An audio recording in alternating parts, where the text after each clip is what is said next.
March 4th, 2015, Warrenton, Georgia. It's a quiet Wednesday morning in this charming town situated 100 miles east of Atlanta. Warrenton, Georgia is between 5,000 and 6,000 population-wise. So it is a very, very small community. Does it have crimes there? Yes. Are crimes very prevalent there? No. Most people there are just good old calm country folks that go to work and come home and enjoy life. At 11 a.m., Warrenton resident Donnie Brock is driving past his cousin's home when something catches him off guard. As he approaches the home, he sees two men sprint across the street and get into a silver pickup truck before speeding off. But that's not all. He sees an individual lying motionless on the front porch of that residence. Oh my God. Donnie immediately calls his cousin, Sam Murphy, who owns the home. Yo. Man, I think there's a dead body on your front porch. What? Yo, call police. I'll be over there as soon as I can. Donnie hangs up with his cousin and makes the call to 911. Yes, hi. We need some assistance on Mitchell Road. When law enforcement arrived at the residence, they observed a white male on the front porch. He's laying in a pool of blood and looks to have several gunshot wounds. No pulse. It's clear he has succumbed to his injuries. There is no use trying to save him. Let's clear the home.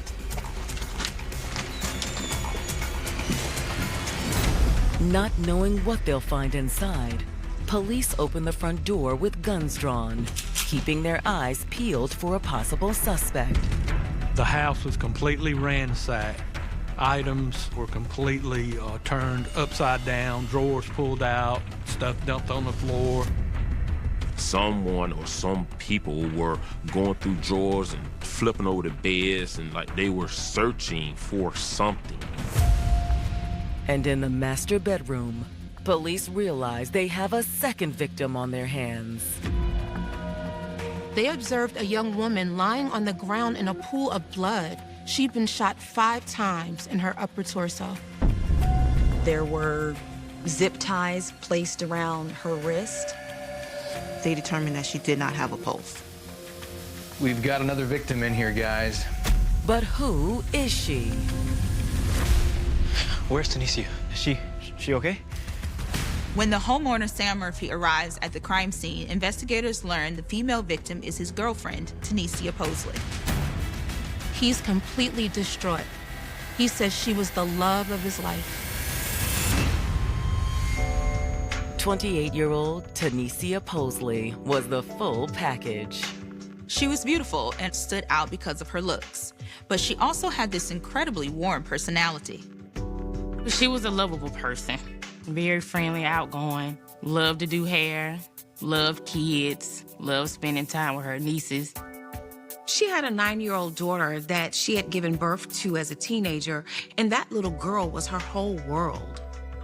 She had her daughter in January of 2006, and she loved her daughter. They were very close. As a young single mom, Tanisha worked hard to provide for her daughter. She made the best of it by working at the dollar store, where everyone loved her. Have a good one. She's always been a hard worker, always. And it was at work in 2014 when Tanisha's beauty caught someone's eye. You find everything okay? Yeah, I did, thanks. How was your day? Good. Thanks for asking. His name was Sam Murphy. There was a definite attraction that neither of them could deny. Sam was also a single father. He had a 2-year-old child. And that stood out to her as someone who was responsible and loved their child. This may be a bit forward of me, but can I take you out sometime? I'd love that. As they talked and grew to know each other, that relationship ultimately became romantic, and they became an item. Tanisha saw Sam as someone who's established in life and could help provide for her and her daughter. He treated her right and treated her with respect. That's all that mattered to me. And she was happy. So when Sam asked her to move in with him at his home on the outskirts of Warrington, Tanisha was ecstatic.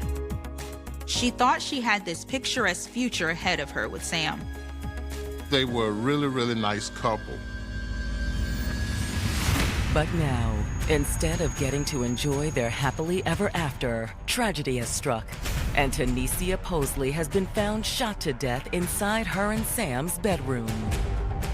The question now is, how did she end up dead inside of their residence? And Tanisha isn't the only victim at the crime scene. There's a man on the front porch who's also succumbed to several gunshot wounds. Police need to identify this second victim immediately.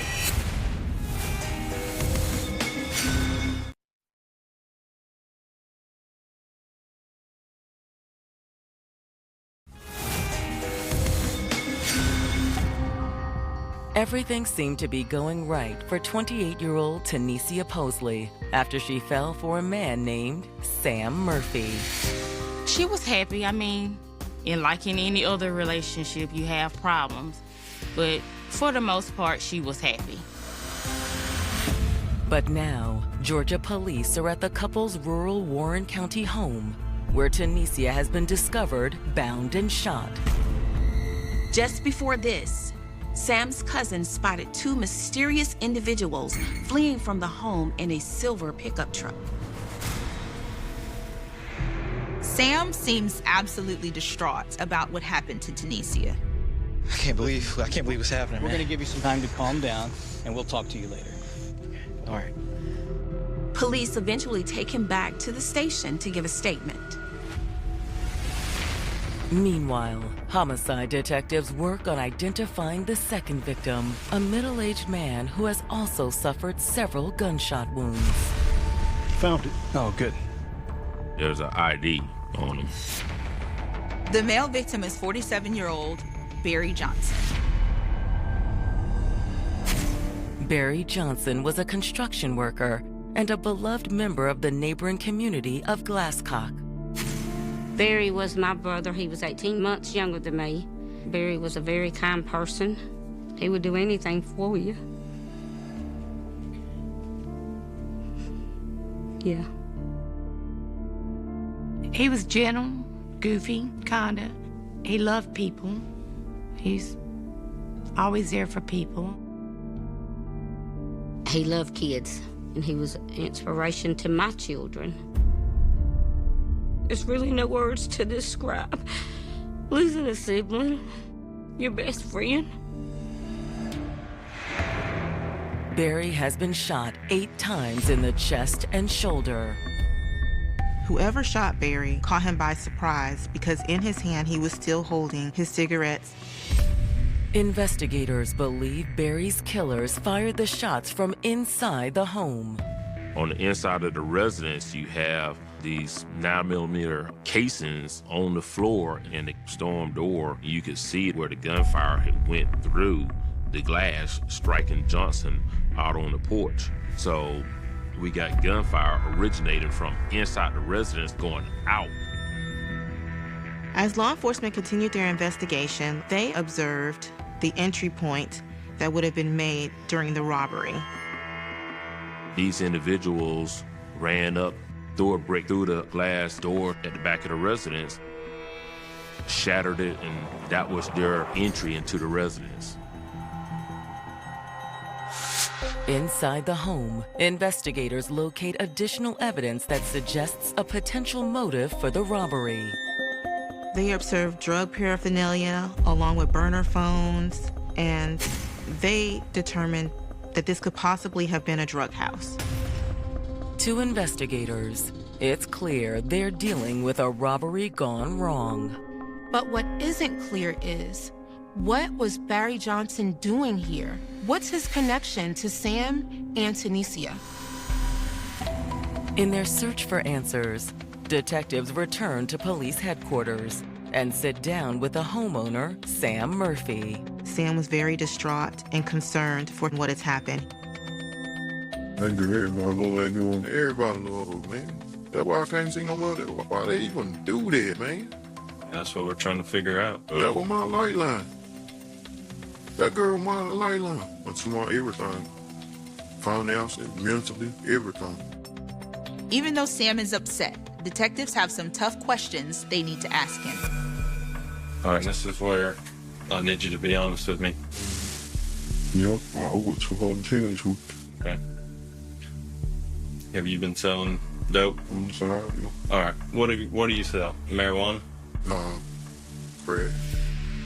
During our interview with Sam Murphy, he admitted to us that he was a drug dealer and that he often dealt drugs from his residence, and it was not uncommon for people to come by his residence to purchase crack cocaine.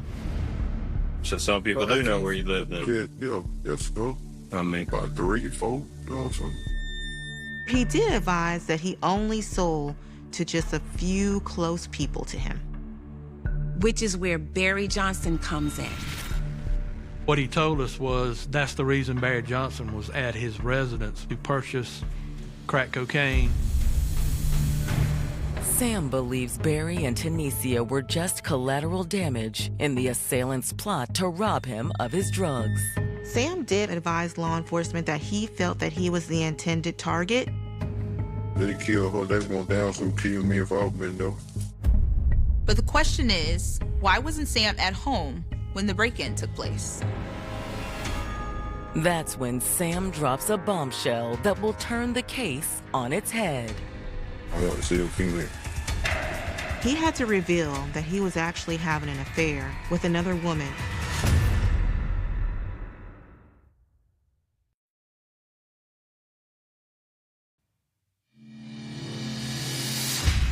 Investigators in Warren County, Georgia, are speaking with Sam Murphy about the robbery gone wrong that took the life of his girlfriend, Tunisia Posley, and another man named Barry Johnson.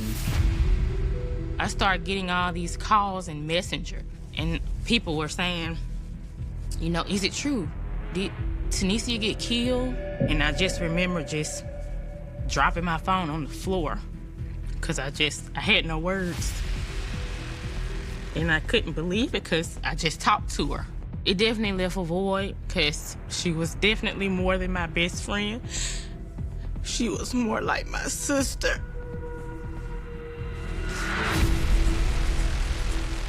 It's possible Sam Murphy was the intended target, and Tunisia and Barry were just collateral damage. Sam admits that he'd been dealing drugs out of the home, and illegal drug activity tends to go hand in hand with violence. They killed her. They were going down, so kill me if I've been there.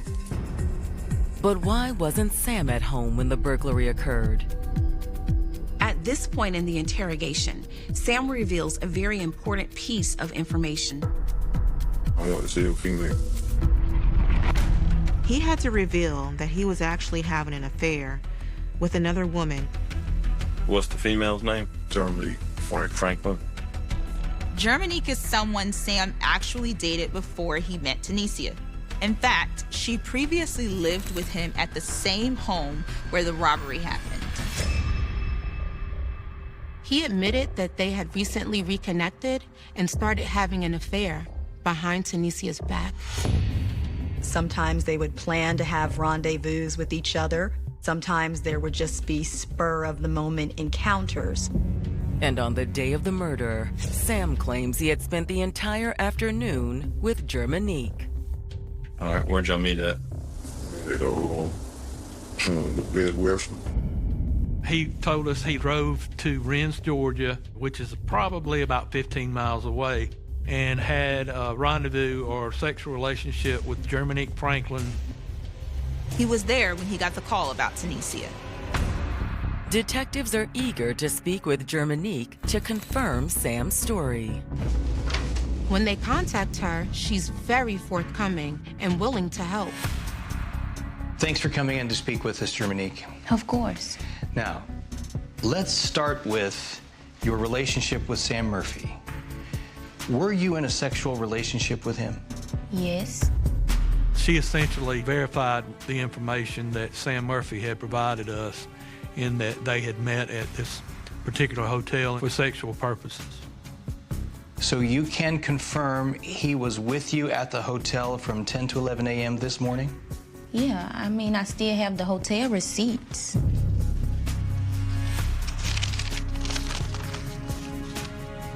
They're essentially able to confirm that Sam and Germanique were indeed at the hotel when the murders took place. In their eyes, these two people are innocent. For investigators, the key to solving this case is tracking down the two mystery men Donnie Brock saw fleeing from the crime scene that day. But police aren't getting any closer to locating them. Every lead that they had, every follow-up that they did, led to a dead end. The case wasn't going anywhere at that point.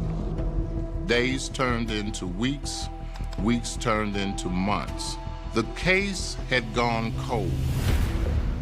And after 6 months, nearly everyone has given up hope that justice will ever be served for Tanisha and Barry.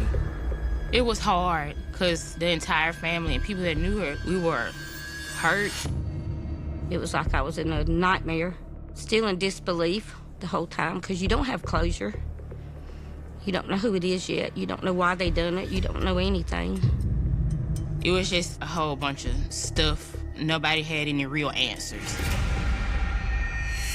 But on September 30th, detectives finally catch a break in the case. I received a call from a defense attorney telling me that an individual by the name of Reggie Hines, who was incarcerated at the McDuffie County Jail in Thompson, Georgia, had information on the double homicide that occurred on Mitchell Road. We'll be right there. Thanks. We gotta go. Of course, I immediately traveled to the jail and I met with Reggie Hines. How you doing? All right. You making it all right? What? Inmate Hines informed the officers that he was bunkmates with an individual by the name of Eric Snyder.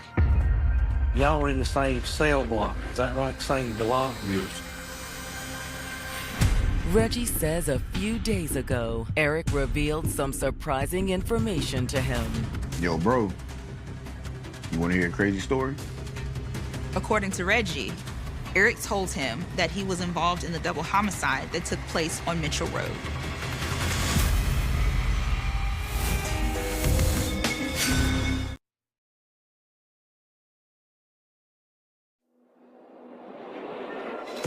Six months after Tanisha Posley and Barry Johnson were found shot to death, Georgia investigators have received a promising tip from a local inmate.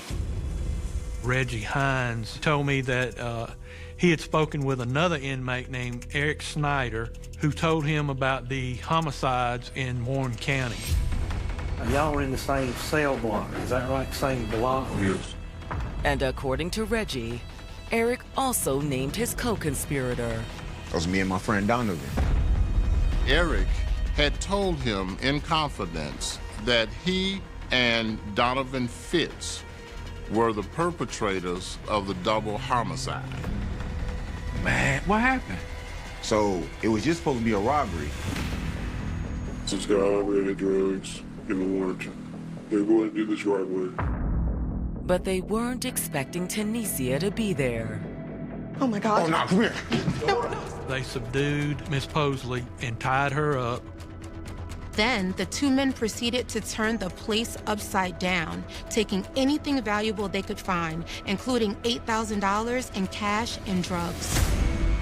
Something happened where Paul Fitzgerald's name, which is Donovan, that filled the building. Yo, Donovan, did you check the bathroom yet, bro? Yo, what the hell, man?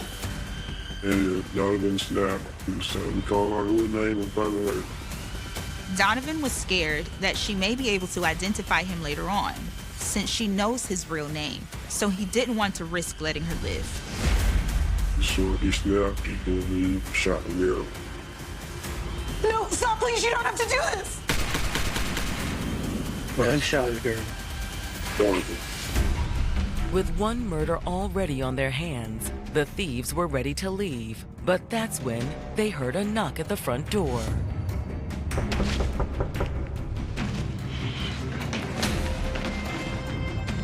Who thought the neighbor was like a door and I heard the shots. But in reality, it wasn't the neighbor. It was Barry Johnson who was there to visit Sam. Sam! Barry! Everything okay in there?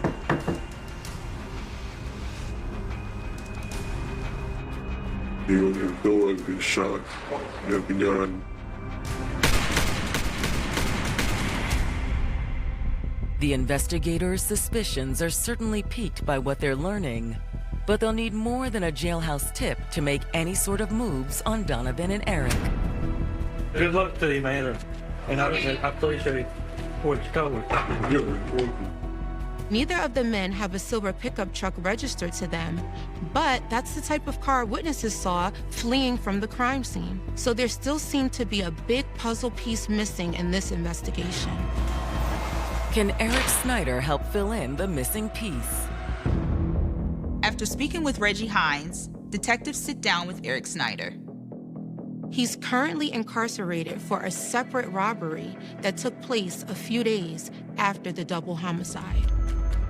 I interviewed Eric Snyder at the McDuffie County Jail and explained to him that we knew he was involved in a double homicide that occurred on Mitchell Road in Warren County, Georgia. Right off the bat, Eric just denies. Well, I didn't know nothing about the murder. I'm gun mules and the murder. I ain't had nothing to do with it. According to him, he's never been anywhere near the house on Mitchell Road and never said anything to Reggie Hines about participating in the homicides. No, I didn't talk to anybody about it. I never talked to anybody about it. So if anybody told us any information that you relayed to them about this homicide or any other homicide, saying that you were involved, that would be... It's a complete lie. A lie. Eric even claims to have an alibi. He said he was in court for a possessions charge at the time the double homicide took place. I had court that day in Richmond County. And I think I had to be at 8:30. I don't believe it starts about 9. After I got out of court, we went straight to my house. I think they were probably about 12:31. However, Eric does admit that he saw his friend Donovan Fitz later that same day, and Donovan wasn't alone. Donovan had his girlfriend with him, and his girlfriend was Germanique Franklin.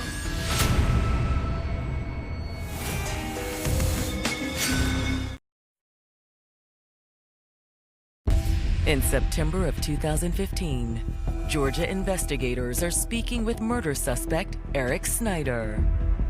After receiving a tip from a local inmate, police believe Eric and his friend Donovan are involved in the double homicide of Tanisha Posley and Barry Johnson.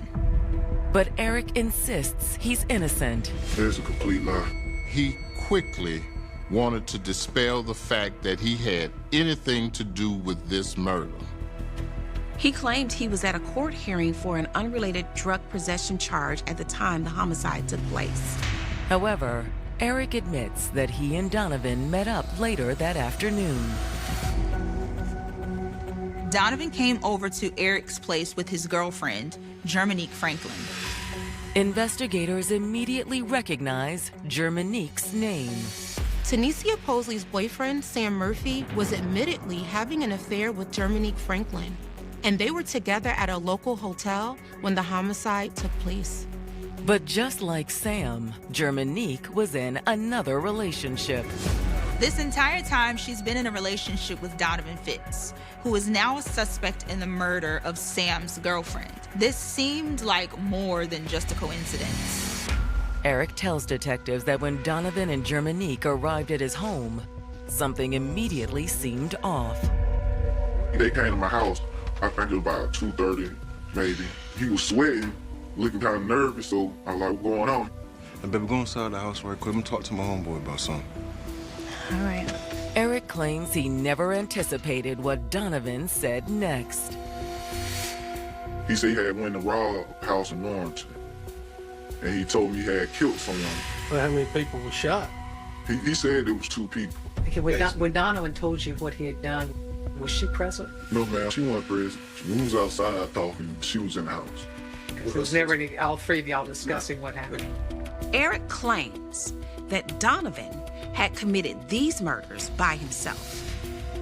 But investigators aren't going to just take his word for it.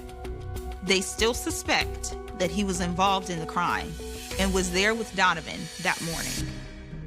Back at the station, detectives take a closer look at Eric's alibi for the morning of March 4th. He told us that he, in fact, was in court in Richmond County misdemeanor court that morning and could not have been a part of that homicide. Well, I spoke with the attorney, and she said it was a situation where the attorneys stand up for their clients and say whether they're going to plead guilty or not guilty. And a lot of times the defendants don't show up. And there's really no way of knowing if Eric had actually showed up for court or not. Eric's alibi was not as ironclad as he claimed it to be. Investigators still had a lot of work to do in unraveling what really happened here.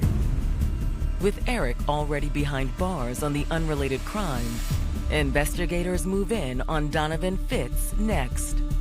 Donovan Fitz was working at a construction site, and we had information that he was going to be at work that day. We came in, we saw him get out the vehicle, and we jumped out and we took him into custody. Even back at police headquarters, Donovan refuses to cooperate with authorities. He was very argumentative. He did not want any part of saying anything. I have nothing to say to you. He told me that he had an attorney, and of course I did not attempt to question him any further, and he was taken to jail. But there's one more person investigators want to speak with. Germanique Franklin. Now that they know she was in a relationship with one of the suspects in the double homicide, they bring her in for a second interview. So, we've learned some new information since the last time we spoke with you. Okay. Your boyfriend, Donovan Fitz, has been implicated as one of the men involved in the double homicide. What? Did you know he was involved? No, of course not. She claimed she had no involvement or any knowledge of what had occurred on Mitchell Road. She completely denied being involved in the homicide. Hitting a dead end with Germanique and Donovan, investigators decide to execute a search warrant on their shared home. They were looking for any sort of concrete physical evidence that could tie the couple to the double homicide.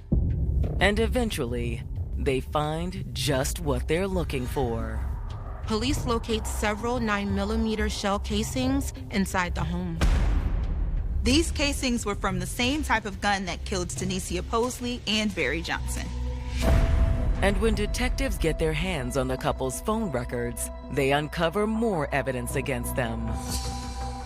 Investigators obtain phone records showing that Donovan called Germanique 6 times during the break-in. They were in constant communication while the robbery and subsequent homicide was going on. Even without a confession, investigators are starting to paint a clear picture of what happened the morning of March 4th. They believe the trio wanted to commit a robbery for some quick cash. Knowing that her ex, Sam Murphy, dealt drugs and kept a lot of cash in the home, Germanique offered him up as the perfect target. She lured him to the hotel for sex while Donovan and Eric broke into the home. And Tanisha and Barry were collateral damage.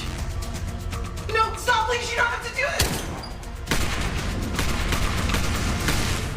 it! Investigators charge Eric Snyder, Donovan Fitz, and Germanique Franklin with felony murder. In Georgia, if you aid or abet in a crime, you can be charged with that crime. Now, it's clear that the female defendant was not in the house when the murders occurred, but what is very obvious is that she set these murders up, so that's why she was charged. However, the circumstantial nature of this case will make for a challenging trial. It can be really difficult when you don't have that smoking gun sometimes, because especially in this day and age, a jury really wants to be 130% sure. They want the DNA, and we didn't have that. They had 3 individuals in custody all telling conflicting stories against each other. So it was clearly a case that relied on one co-defendant telling on another. But on March 6, 2017, as investigators prepare for trial, they get the break they've been looking for to solidify their case. Hey, come listen to this. They had the conversations made through the jailhouse of Donovan speaking to his sister. Hello? What's up, sister? You asleep? In cell phone calls that Fitz had made while he was in jail talking to his sister, he admitted being part of the double homicide. It wasn't supposed to end like this. It wasn't, man. I swear to God it wasn't.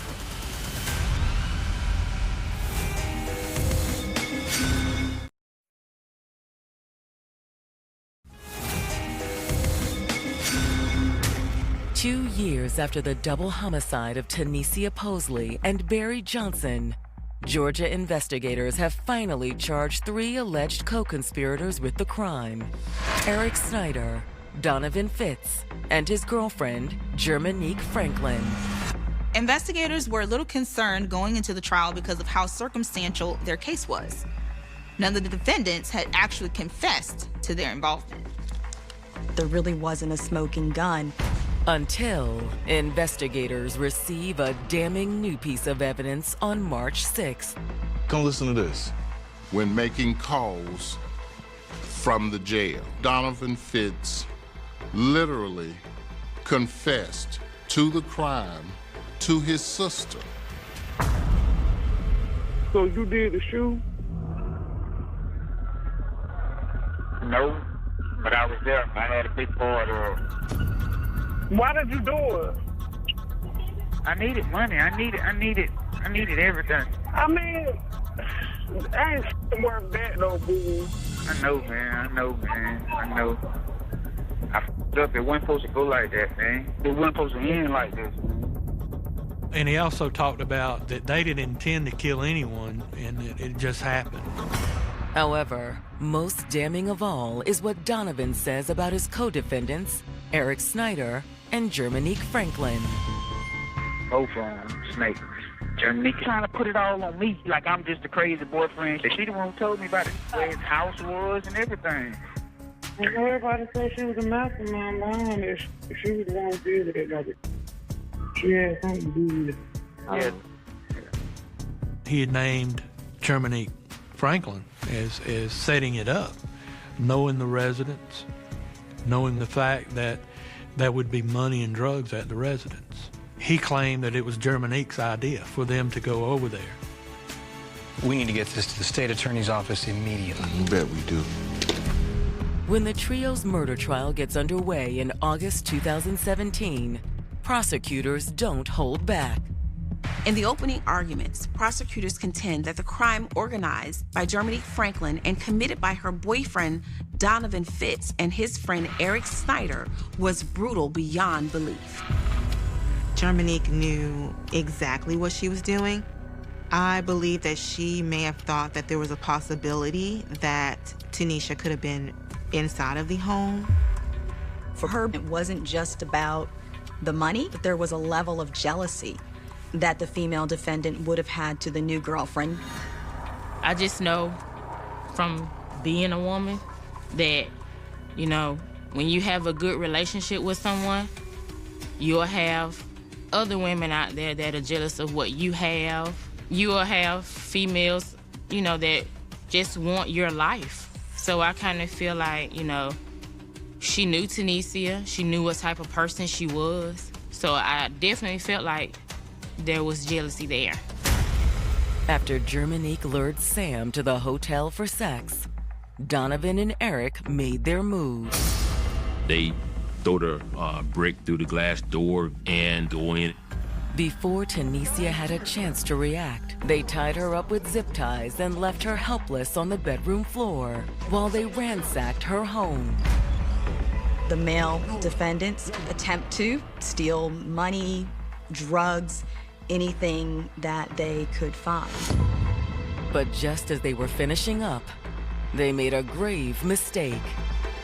Yo, Donovan, did you check the bathroom, bro? Yo, man, what the hell, man? What? Donovan's real name had been used. And because of that, Donovan believed that he could not leave her alive. No, stop, please. You don't have to do this. She was shot 5 times. However, before the killers could make their escape, another witness showed up, Barry Johnson. Sam. He came to the house, perhaps to buy narcotics or to visit. He had no idea probably what was going on in the home, just really an innocent bystander. Barry was shot 8 times. After Barry was dead, the assailants collected a few more items from the home before fleeing in the silver pickup truck. They fled in a vehicle that they borrowed from a friend and never looked back. When the prosecution rests, they feel confident in their case. But the defense throws them a curveball no one sees coming. They decide to zero in on Eric Snyder's alibi, that he was in court for drug possession charges on the morning of the homicide. The defense subpoenas Eric's previous attorney to testify as to whether or not Eric was really in court when he said he was. She couldn't testify that he had been in court the day of the murders, but she was able to testify that she did not have in her notes that he wasn't there. To prosecutors, the alibi is flimsy either way. Court is not all day, and I think that still gave him the opportunity to commit the murders. However, the defense's strategy raises enough doubt in the minds of jurors. In a strange twist, Eric was found not guilty because his alibi of being in court could not be broken. However, the jury isn't as forgiving towards the other 2 defendants. The jury was able to find Donovan and Germany guilty. They were both convicted of felony murder and sentenced to life in prison. After waiting over 2 years to see justice served, the victims' loved ones are disappointed that only 2 individuals are charged for a crime they believe was carried out by 3 co-conspirators. To doing something and then they're still out on the streets while he's not. He's gone. So I don't understand. I still to today don't understand how anybody could set up and do anything. It's just something that you have to learn to cope with and deal with as time passes. But it never gets easier. That's all you can do is take it day by day. But it does make it easier knowing that at least 2 of them are in prison. They will never, ever, ever get out. And this is just a case that was an absolute tragedy. It takes absolute malice, absolute deprivation of life, and just a cold heart to shoot 2 people over drugs, over money, and over jealousy. When Tanisha Posley started dating Sam Murphy, she never could have expected that he'd start an affair that would end in her death. October 29, 2009 began like an ordinary autumn day in Cleveland, Ohio. Nothing about the morning announced what was waiting behind the walls of a house on Imperial Avenue.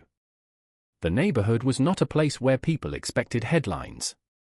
It was a working-class part of the city, a place of aging houses, familiar sidewalks, and lives that often unfolded quietly behind closed doors. At 12205 Imperial Avenue stood the home of Anthony Edward Sowell. From the outside, there was nothing cinematic about it. It was simply a house. A place where a man lived. A place where neighbors could pass without stopping. A place that, for years, concealed a secret so terrible that when police finally entered, the discovery would transform the way Cleveland looked at that street forever. But on this day, the police were not arriving because they believed they were about to uncover a series of murders. They were responding to a woman's allegation of rape. That distinction matters. The officers came looking into one crime. They did not yet know that the doorway in front of them would lead into something far larger. For years, Anthony Sowell had lived in that house.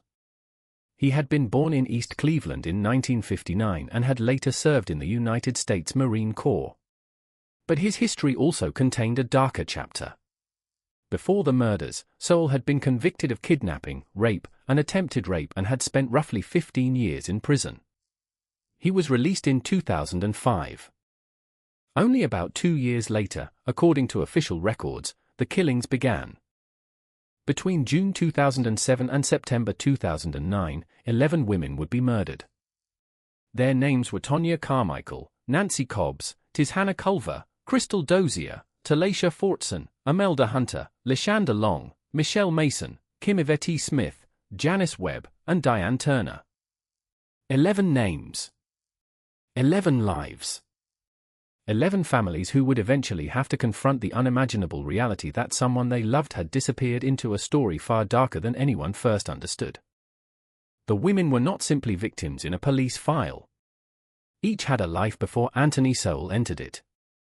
They had relationships, memories, struggles, routines, and people who knew their voices.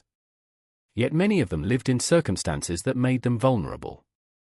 Some struggled with addiction or instability. Their disappearances did not immediately produce the kind of alarm that might have surrounded someone whose life seemed secure and predictable. That vulnerability became part of the tragedy. Sowell's home was not merely where he lived. According to the case evidence, it became a controlled environment where vulnerable women could be brought, isolated, attacked, and concealed. And the most disturbing part was that he continued living there. He ate there. He slept there. He received visitors there. He carried on with ordinary routines while, hidden within and around the property, investigators would eventually find evidence of extraordinary violence. There had also been something else. A smell. People in the neighborhood had noticed an overpowering odor around the house. Complaints had been made.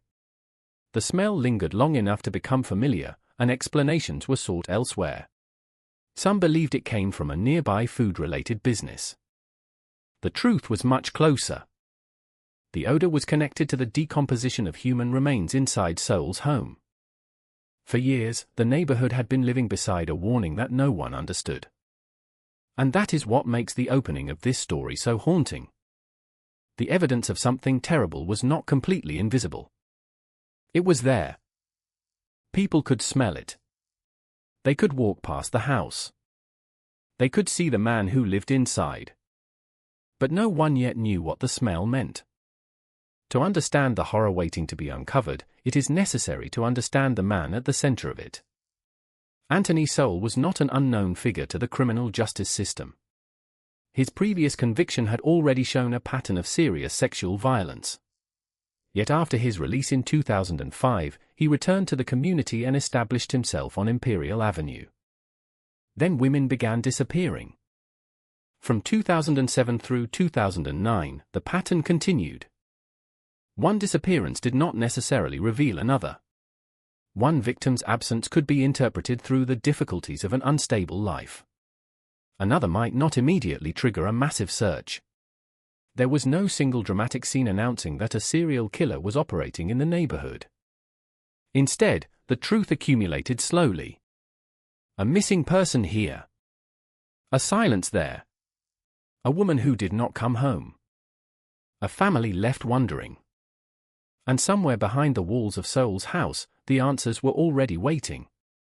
The eventual investigation would reveal 11 murdered women. Their remains were discovered in different parts of the property, including inside the house, in the basement, and in the backyard area. Investigators also found a skull. But none of that was known when the officers first arrived on October 29th.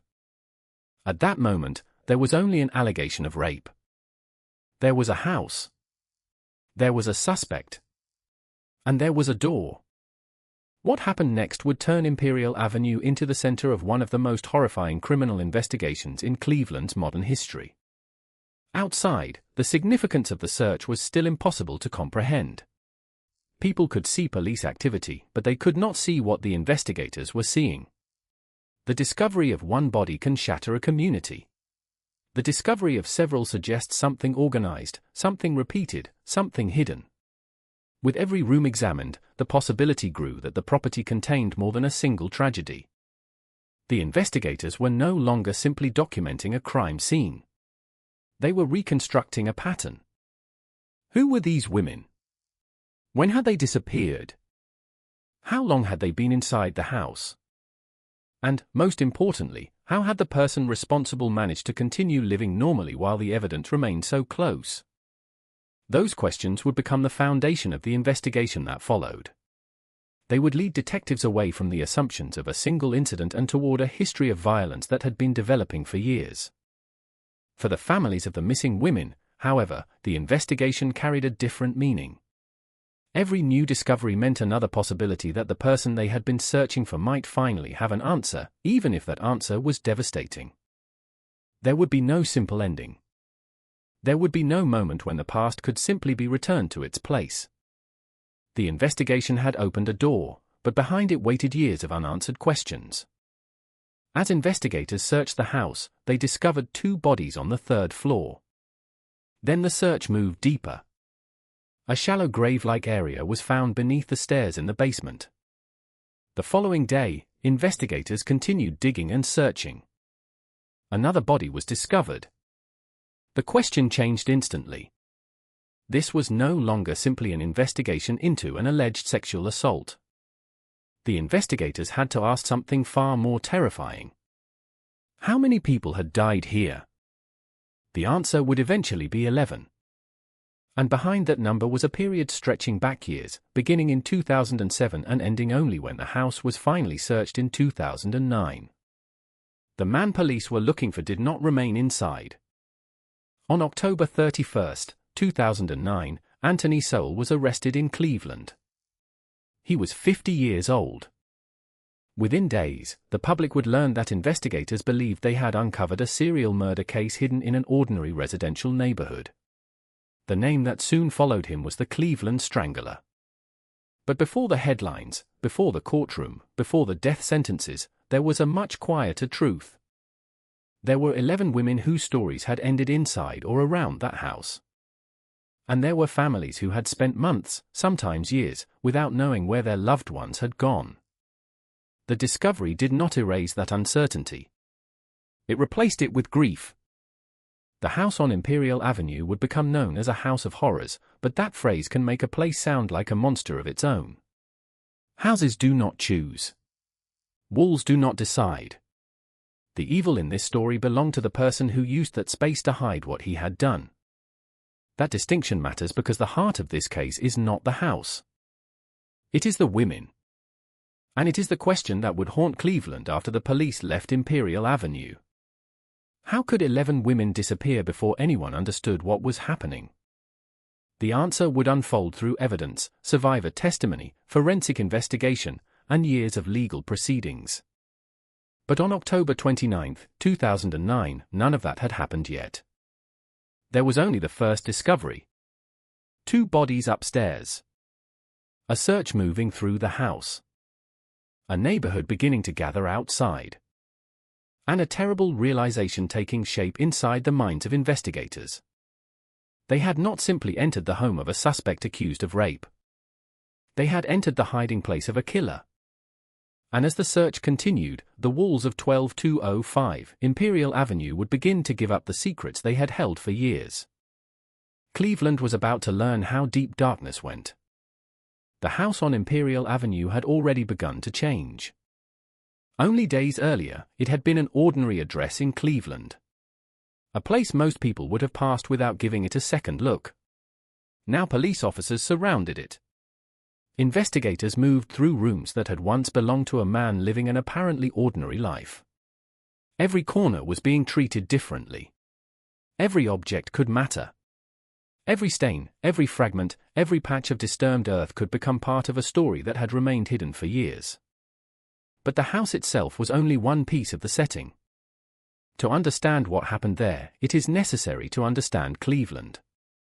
In the autumn of 2009, Cleveland was a city carrying the weight of economic decline, abandoned properties, aging neighborhoods, and communities where people had learned to live with things that outsiders might immediately find alarming. Empty buildings were not unusual. Neglected lots were not unusual. Poverty was not unusual. People came and went. Some residents struggled with addiction. Others struggled simply to keep their lives together. In such an environment, abnormality could become ordinary. A boarded-up house might attract little attention. A person disappearing for a few days might not immediately trigger a major search. A terrible smell might be blamed on something else. And a man with a troubled history could still become another familiar face on the street. That was the world surrounding Anthony Sowell's home. The address, 12205 Imperial Avenue, stood in the Mount Pleasant area on Cleveland's east side. The neighborhood was not isolated from the rest of the city, but it was a place where many families had been dealing with hardship for years. Houses stood close together. Streets carried the marks of age. Vacant or deteriorating properties existed alongside homes where people were still trying to build normal lives. For residents, this was not a crime documentary. It was home. Children lived nearby. Families came and went from work. People bought groceries, visited relatives, walked along the streets, and tried to make another day work. And somewhere among those routines was Sowell. The house did not announce him. There was no sign on the front door warning anyone that a man with a violent criminal history lived inside. There was no visible indication that women had been entering the property and would never leave alive. There was no obvious boundary separating the ordinary world from the nightmare hidden inside it. That is one of the most disturbing features of the case. The environment did not look like a place where 11 lives could disappear. It looked like a neighborhood. And that made the discovery even harder to process. When investigators eventually began removing evidence from the property, the physical transformation of Imperial Avenue was impossible to miss. Police vehicles came and went. Investigators worked behind barriers. The media gathered. Curious residents watched from a distance.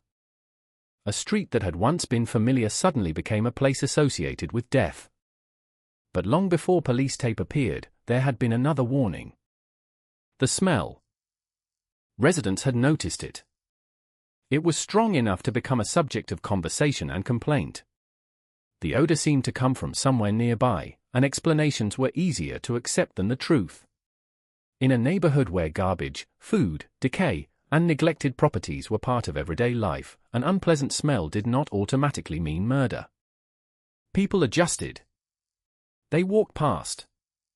They closed windows. They tried to identify where it was coming from.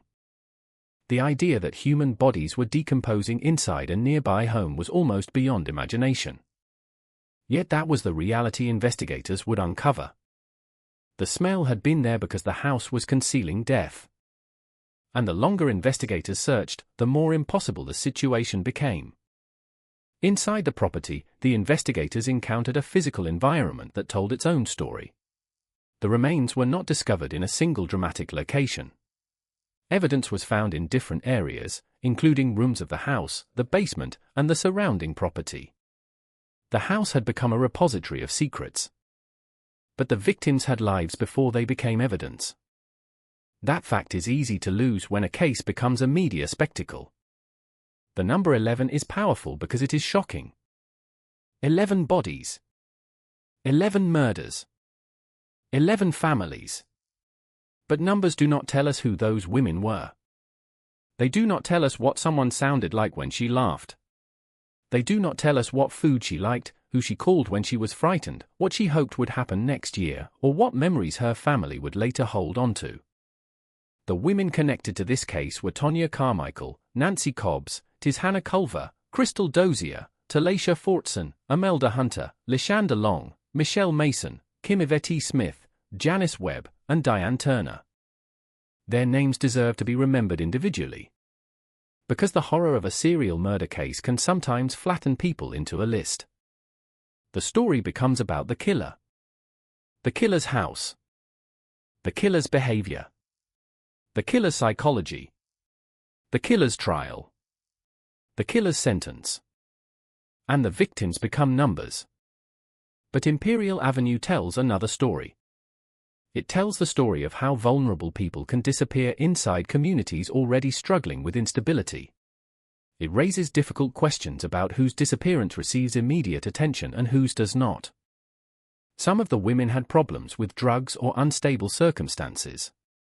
Those struggles did not make their lives less valuable. But they may have made it easier for their absences to be explained away. A woman who disappeared after years of instability might not immediately be assumed to be the victim of a serial killer. Someone might think she had left town. Someone might think she had entered treatment. Someone might think she was staying with a friend. Someone might simply assume she would eventually return. And while those assumptions were being made, the truth was waiting inside a house on Imperial Avenue. This is where the setting becomes more than geography. The neighborhood itself became part of the mystery. Why did nobody know? Why did the disappearances not immediately connect? Why did the smell not lead investigators to the house? Why did a man with a violent criminal history remain in the community? These questions would become increasingly important after the bodies were discovered. But there was another layer to the setting. Anthony Sowell knew the neighborhood. He knew the streets. He knew how people moved through the area. He knew what the house looked like from the outside. And, according to the evidence presented in the case, he understood how to use the private space inside it. The house gave him control. A public street offered witnesses, movement, uncertainty. A private house offered the opposite. Once a vulnerable woman crossed the threshold, Sowell controlled the environment. The doors. The rooms. The distance from the street. The opportunity to conceal what happened. That difference between public and private space became central to the horror. Outside, life continued. Inside, violence could happen away from public view. And afterward, the street could return to normal. That contrast is perhaps the defining image of Imperial Avenue. A woman could walk toward the house while cars passed nearby. Someone could be standing outside somewhere down the block. A neighbor could be looking through a window. And yet none of those ordinary details guaranteed safety. The house created an invisible separation. The world outside could continue while something terrible happened inside. By 2009, that separation had held for years. Then one woman's decision to report an alleged sexual assault finally broke it. She had survived. That fact would become crucial. Because without her complaint, police might not have entered the house when they did. Without that search, the bodies might have remained hidden longer. And without the discovery of those first remains, the names of the other women might have remained unanswered. The investigation therefore began with a survivor. Not with a body. Not with a confession. Not with a detective who had already connected a series of disappearances. A woman came forward. She told police what she said had happened to her. And officers followed that allegation to Imperial Avenue. That is how the wall between the hidden world and the outside world finally cracked. The search that followed would reveal that the house was not merely the scene of one violent encounter. It was connected to years of violence. As investigators moved through the property, the physical setting became increasingly disturbing. A house that had once appeared ordinary was transformed into a crime scene stretching across multiple rooms and levels. The basement became important. The upstairs rooms became important. The backyard became important. Even the ground beneath the property became important. Investigators were no longer simply looking for an object or a weapon. They were searching for people. And every discovery created another question. How long had the remains been there? Who were they? When had they died? How had they been killed? Why had nobody found them? And what had happened to the women before they entered this house? The answers would require more than one day's work. They would require forensic examinations, identification efforts, interviews, records, and painstaking reconstruction of the past. The setting had become a puzzle. But unlike an ordinary puzzle, every missing piece represented a human life. The neighborhood would never look the same after the investigation. Imperial Avenue would become associated with the name Anthony Sowell. The house would be remembered as the place where 11 women were found. But for the families, the street would mean something more personal. It would be the place where uncertainty finally ended. For some families, the worst possible answer was still an answer. For others, the discovery brought anger. Why had their loved one not been found sooner? Why had no one connected the disappearances? Why had the warning signs not been recognized? Those questions would follow the case long after the police removed the evidence. And they would lead beyond Anthony Sowell himself. They would force Cleveland to look at the environment around him. At vulnerability. At addiction. At poverty. At missing women. At sexual violence. At the ways communities sometimes become accustomed to danger. The house had hidden the evidence. But society had also failed to see the pattern. That does not mean the responsibility belonged to the victims. It belonged to the person who chose to hurt them. Yet understanding the environment matters because serial killers rarely operate in a vacuum. They exploit opportunity. They identify weakness. They take advantage of isolation. They rely on the fact that people may not immediately see the danger. Sowell's story unfolded inside those conditions. And when the police finally entered his home, they did not discover a monster from some distant world. They discovered a man who had been living among other people. A man who had walked the same streets. A man whose neighbors had seen him. A man whose house had stood there year after year. The horror was not that the house looked terrifying. The horror was that it did not. That is what made Imperial Avenue so unsettling. The ordinary exterior had concealed an extraordinary crime. And the longer investigators worked, the more the ordinary details of the neighborhood became unbearable. The sidewalks. The neighboring houses. The streetlights. The passing cars. The windows. All of them had existed beside the secret. The world had continued moving while 11 women disappeared. Now, in late October 2009, the secret was finally being forced into daylight.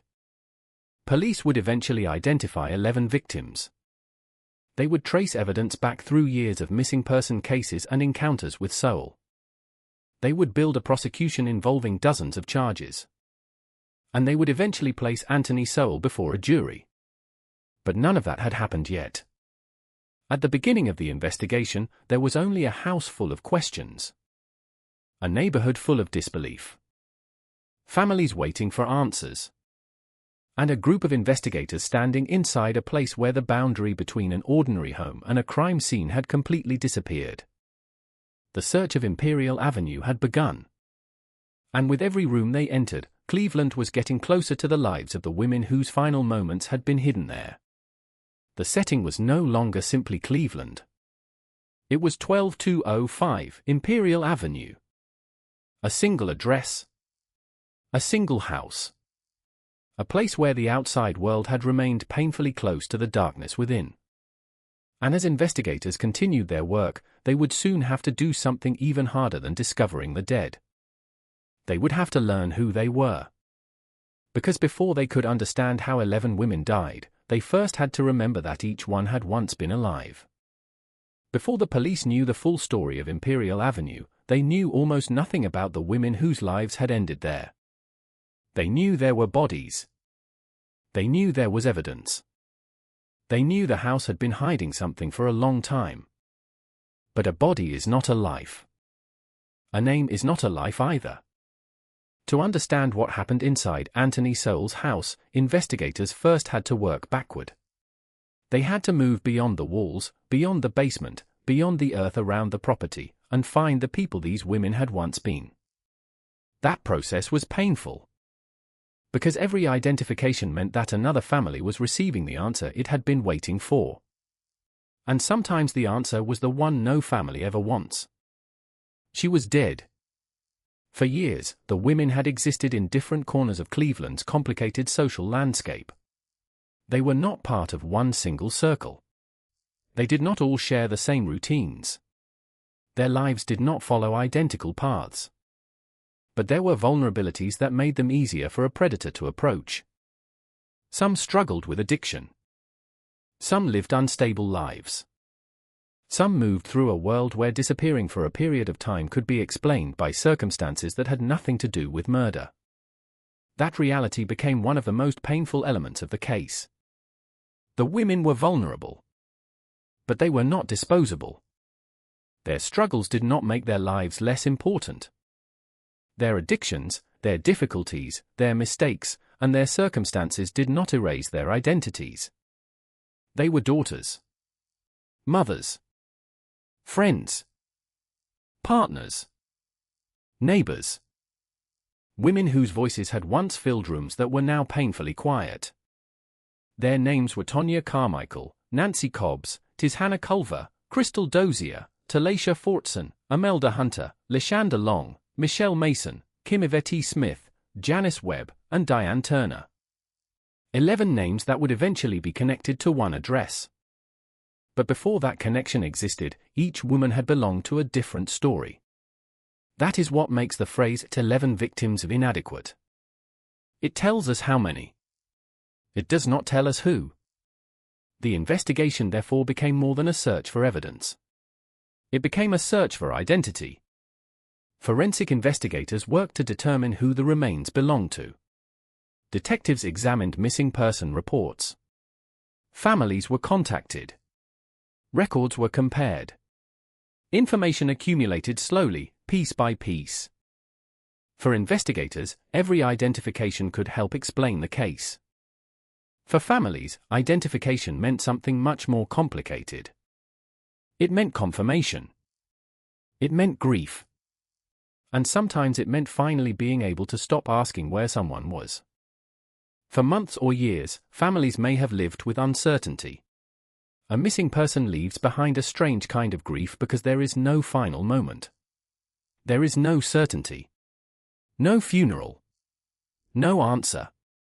There is only waiting. A phone that does not ring. A door that does not open. A voice that never comes back. A photograph kept because there is still a possibility. And then, suddenly, the police call. The person they had been searching for has been found. But not alive. The discovery at Imperial Avenue transformed those unanswered questions into something permanent. The women had not simply walked away. They had not simply chosen another life. They had been killed. And investigators believed Anthony Sowell was responsible. The first thing that stands out about the victims is not how different they were. It is how easily the public could have misunderstood their circumstances. In cases involving people struggling with addiction or instability, disappearance can become blurred by assumptions. A person may have disappeared before. A person may have missed calls. A person may have moved between places. A person may have struggled to maintain contact with family. And that history can create a dangerous illusion. The illusion that disappearing is normal. That silence is expected. That the person will eventually return. A predator can exploit that assumption. He does not need everyone to believe nothing is wrong. He only needs enough people to believe that something might be wrong for reasons other than him. That distinction is crucial. Anthony Sowell did not need to make his victims invisible. He only needed the circumstances around them to make their absence easier to overlook. The women whose remains were discovered at Imperial Avenue were not anonymous when they were alive. But after their deaths, the case would force Cleveland to confront how anonymity can be created by circumstance. The women had lives beyond the circumstances that made them vulnerable. Their families knew them differently. A mother might remember the sound of her daughter's voice. A sibling might remember an argument that had seemed meaningless at the time. A friend might remember a joke. Someone might remember a favorite place. A photograph might show a woman smiling on a day when nobody knew what the future held. Those memories mattered. Because the killer's greatest act of control was not simply taking lives. It was attempting to erase the lives afterward. He hid bodies. He hid evidence. He hid the women from the world. But he could not erase who they had been. That became one of the responsibilities of the investigation. The dead needed names. The families needed answers. And the public needed to understand that these were not 11 interchangeable victims. They were 11 separate human beings. As detectives reconstructed the women's final movements, another pattern began to emerge. Many of the victims had connections to the same difficult social environment. Substance abuse could create dangerous circumstances. Financial instability could force people into unpredictable situations. Housing problems could separate individuals from family. Relationships could become complicated. A person could spend time around people whose lives were themselves unstable. None of these circumstances caused the murders. Anthony Sowell caused the murders. But those circumstances could make someone more vulnerable to someone like him. That is an important distinction. A person can be vulnerable without being responsible for what happens to them. A woman can struggle with addiction and still deserve safety. A woman can make mistakes and still deserve to come home. A woman can live an unstable life and still deserve to be searched for when she disappears. The Imperial Avenue case forced those truths into the open. Because the victims were women whose lives existed on the margins of a society that often pays less attention to people when their lives become complicated. And once a person disappears into those margins, finding them can become much harder. For Anthony Sowell, the circumstances created opportunities. He could meet women who were searching for companionship, alcohol, drugs, shelter, or simply somewhere to go. He could present himself as familiar. He could invite them into his home. And once they entered, the situation could change. According to the evidence in the case, Sowell's home became a controlled environment where women could be isolated and attacked. The house itself became part of his method. But the women did not know they were walking into history. They were simply living their lives. That is perhaps the most difficult thing to imagine when looking backward. The future is invisible. A person does not know that an ordinary decision is about to become the final decision of her life. Walking down a street can feel meaningless. Entering a house can feel ordinary. Talking to someone can feel harmless. Until it isn't. The victims could not see what was waiting for them. They could not know that the man in front of them had a history of sexual violence. They could not know what had already happened inside the house. They could not know that other women had disappeared. And they certainly could not know that years later, investigators would stand in those rooms trying to reconstruct their final hours. This is where the tragedy becomes almost unbearably intimate. Investigators were working backward through time. They had the ending. They had death. They had the house. They had remains. They had evidence. But they needed the beginning. Who was she? Where had she been before meeting Sowell? Who had she spoken to? Who had last seen her? What had she been doing? What had she expected would happen next? Every answer brought the women back into the story. And every answer also brought their families closer to the moment they had been dreading. The names began to separate from the number. 11 became Tonya. 11 became Nancy. 11 became Tishana. 11 became Crystal. 11 became Talasha. 11 became Imelda. 11 became Leshanda. 11 became Michelle. 11 became Kim. 11 became Janice. 11 became Diane. The number remained horrifying. But now it had faces. It had histories. It had families. And it had unfinished stories. There was another group of women whose importance would become equally significant. Women who survived encounters with Sowell. Their experiences would help investigators understand what the victims may have faced. They could describe his behavior.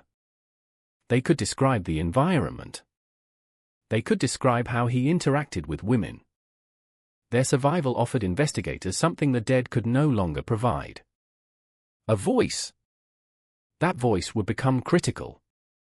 Because the investigation was not simply about proving that women had died. It was about understanding how they had been brought into the house. How Saul gained their trust. How he exercised control. And how some women managed to escape while others did not. The existence of survivors also changed the way the case could be understood. This was not simply a story of a man who randomly encountered women and killed them. There was a pattern. There was behavior. There was opportunity. There was repetition. And there was a man who appeared to understand how to exploit the circumstances around him. The victim's stories therefore became evidence. But they should never be reduced to evidence.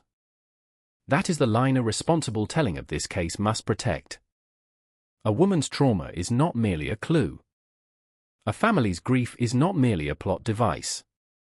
A dead woman's name is not simply another detail that makes a story more dramatic. These were real people. And their absence had consequences far beyond the crime scene. After the discovery at Imperial Avenue, the families had to begin a different kind of search. Not a search for a missing person. A search for meaning. There is no easy meaning in a murder. There is no explanation that can make 11 deaths acceptable. There is no sentence long enough to return a daughter to her mother. There is no courtroom verdict that can restore the years stolen from a family. Justice can establish responsibility. It cannot reverse time. For many families, the most important thing was simply that their loved ones would no longer be forgotten. The women had disappeared into a house. But their names came back out. And once those names became public, Cleveland had to confront another painful question. Why had it taken so long? Why had the disappearances not been connected sooner? Why had so many women been able to vanish without the existence of a serial killer becoming obvious? There were no easy answers. The social circumstances surrounding the victims played a role in making their disappearances harder to interpret. The city itself had problems with poverty, addiction, abandoned properties, and instability. The women moved through that environment. Saul moved through it too. And somewhere in the middle of all those ordinary struggles, he found opportunities to hunt. That word is difficult. But it describes the pattern that emerged from the evidence. He did not simply wait for tragedy. He created it. He identified vulnerable women. He brought some of them into a private environment. He used violence. And then he concealed what he had done. The women were left without a voice. Until the investigation began to reconstruct their lives. The deeper detectives went, the clearer it became that the case could not be understood only through the killer. The victims were the key. Their lives explained the opportunities. Their disappearances explained the timeline. Their families explained the cost. Their names explained what had been lost. And their stories would eventually help transform Imperial Avenue from the story of one man into the story of 11 women. On October 29, 2009, police had entered the house because one woman had survived long enough to speak. Her voice opened the door. Behind that door, investigators found the dead. But outside that house were families who had been waiting for answers. They had been waiting through birthdays. Through holidays. Through unanswered phone calls. Through the slow erosion of hope. Now the truth was beginning to surface. The women were coming home, in the only sense left possible. Not in person. Not through a knock at the door. Not through a familiar voice saying everything was all right. They were coming home through their names. Through identification. Through memories. Through the testimony of people who had known them. And eventually, through the courtroom record. Their lives would become part of one of the most disturbing criminal cases in Ohio history. But before the prosecution could prove anything, investigators still had to answer the most immediate questions. How exactly had these women died? What had happened inside the house? What evidence had Anthony Sowell left behind? And how many pieces of the truth had been buried with them? Those questions would take investigators deeper into Imperial Avenue, deeper into the timeline, and deeper into the final moments of women whose lives had ended there. The house had given up their bodies. Now the investigation had to recover their stories. The house on Imperial Avenue had already given investigators the names of the dead. Now it had to give them something else. It had to tell them how those women had died. That was a different kind of investigation. Identifying a victim answers one question. Understanding the circumstances of her death can answer dozens more. Where had she been? Who had been with her? What had happened inside the house? Had she fought? Had she tried to escape? Had she known she was in danger? And most importantly, had the same thing happened to the other women? Investigators knew they were no longer dealing with a single isolated event. The remains found at 12205 Imperial Avenue pointed toward a pattern extending across years. That meant every piece of evidence mattered. A room could matter. An object could matter. A stain could matter. A fragment could matter. And the silence between two pieces of evidence could matter just as much. The house had become a timeline. Its rooms represented different moments. Its hidden spaces represented attempts to conceal those moments. And the women themselves represented the human cost of a pattern that had remained invisible for far too long. According to the evidence presented in the case, Sowell's method involved bringing vulnerable women into his home. The house provided privacy. Privacy provided control. And control created an environment in which violence could occur away from public view. This distinction is important. There was nothing random about the importance of the house. For Sowell, the property was not simply a residence. It was a place where he could control who entered and what happened after the door closed. Outside, the neighborhood continued. People walked down Imperial Avenue. Cars passed. Neighbors went about their routines. Inside, the world became smaller. The walls reduced visibility. The distance from the street created isolation. And the familiarity of the home could create a false sense of safety. A woman entering a man's home does not expect that she is entering the final place she will ever see. That is one of the cruelest elements of this story. The victims were not walking into a crime scene. They were walking into what they believed was an ordinary human interaction. They could not see the future. They could not see the bodies investigators would later discover. They could not know that the same house had already become connected to other disappearances. And once the violence began, the ability to control what happened belonged to the person who had created the situation. Investigators eventually learned that many of the deaths involved strangulation. That detail became central to the case. Strangulation is intimate violence. It requires physical proximity. It requires sustained force. And it creates a frightening level of vulnerability. There is no distance between attacker and victim. There is no weapon creating separation. There is only the attacker and the person struggling to survive. For investigators, that evidence helped establish a pattern. The deaths were not accidental. They were not the result of a random event. They were the result of violence. And in multiple cases, the evidence indicated sexual violence as well. The original indictment against Sowell contained 85 charges, including murder, kidnapping, rape, attempted rape, assault, corpse abuse, and evidence-related offenses. The sheer number of charges reflected the scale of what investigators believed had happened inside and around the property. But numbers still did not capture the experience of the women. For the women who survived encounters with Sowell, the house represented something different. It was a place they escaped. Their testimony would become one of the most important windows into his behavior. Survivors could describe what happened before investigators arrived. They could provide details that the dead could no longer give. They could explain how Soul behaved, how he spoke, how he interacted with women, how quickly a situation could become threatening. Their survival did not make their experiences less traumatic. If anything, surviving meant carrying the memory forward. A dead victim leaves a family with questions. A survivor may be left with memories. Both forms of trauma can last a lifetime. The investigation therefore had to balance two realities. The dead could speak through forensic evidence.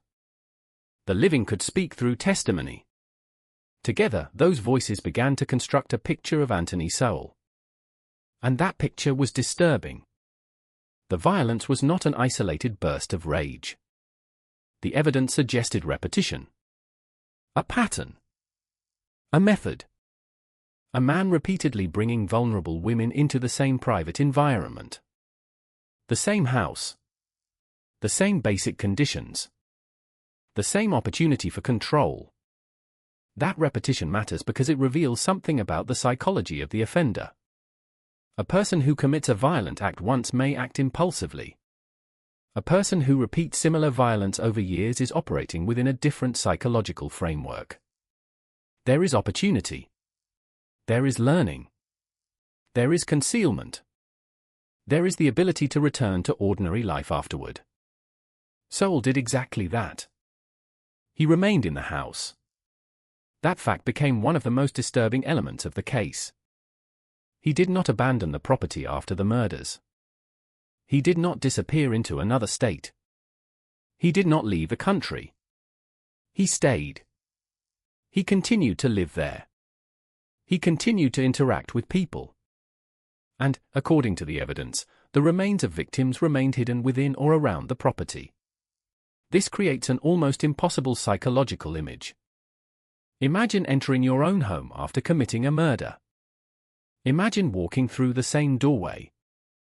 Imagine eating a meal in the same building. Imagine sleeping under the same roof. Imagine waking up the next morning and continuing your life as though nothing had happened. That contrast between violence and routine is one of the most disturbing aspects of serial offending. The mind of the offender can create a separation that normal people struggle to understand. The victim's death becomes an event that can be compartmentalized. The house becomes both ordinary and horrific. The same room can contain the memory of violence and the routine of everyday life. And the offender can move between those realities. The investigation also had to consider what happened after the women died. Killing someone is one act. Hiding the evidence requires another series of decisions. The location of remains. The effort to conceal them. The movement of objects. The attempt to prevent discovery.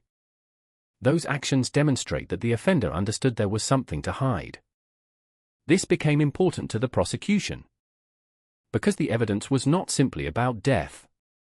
It was about what happened afterward. The remains were found in different locations throughout the property. Some were inside the house. Some were associated with the basement. Others were found around the outside area. Investigators also recovered a skull. Each discovery expanded the scope of the case. The first body could have been a single crime. The second suggested something else. By the time multiple remains had been identified, the possibility of a serial killer was no longer theoretical. It was becoming undeniable. And yet the timeline remained difficult. Some victims had been dead for a long time. Evidence had deteriorated. Memories had faded. Records had to be reconstructed. Families had to be contacted. Investigators had to determine which missing person cases matched the remains. Every identification was another step backward through time. They were reconstructing years from fragments. That process can be compared to trying to rebuild a burned photograph. Some details remain. Others are gone forever. A detective may know that a woman disappeared in a certain year. They may know where she was last seen. They may know that she had contact with Sowell. But they still need to connect those facts to physical evidence. Forensic science became critical. DNA evidence could help establish identity. Medical examination could help determine cause and manner of death. The condition of the remains could provide information about the length of time since death. And the location of the remains could tell investigators something about concealment. The house was speaking through evidence. But it did not speak quickly. Investigators had to listen carefully. The longer they worked, the clearer the pattern became. Sowell had a history of sexual violence. He had been released from prison in 2005. The murders began around 2007. The victims were often women facing difficult circumstances. The violence frequently involved strangulation. The property was used repeatedly. And the bodies were concealed. These were not disconnected facts. They were pieces of the same story. But there was still one question that investigators had to confront. Why had nobody stopped him earlier? The answer was complicated. There had been women who survived. There had been people who noticed the smell. There had been disappearances.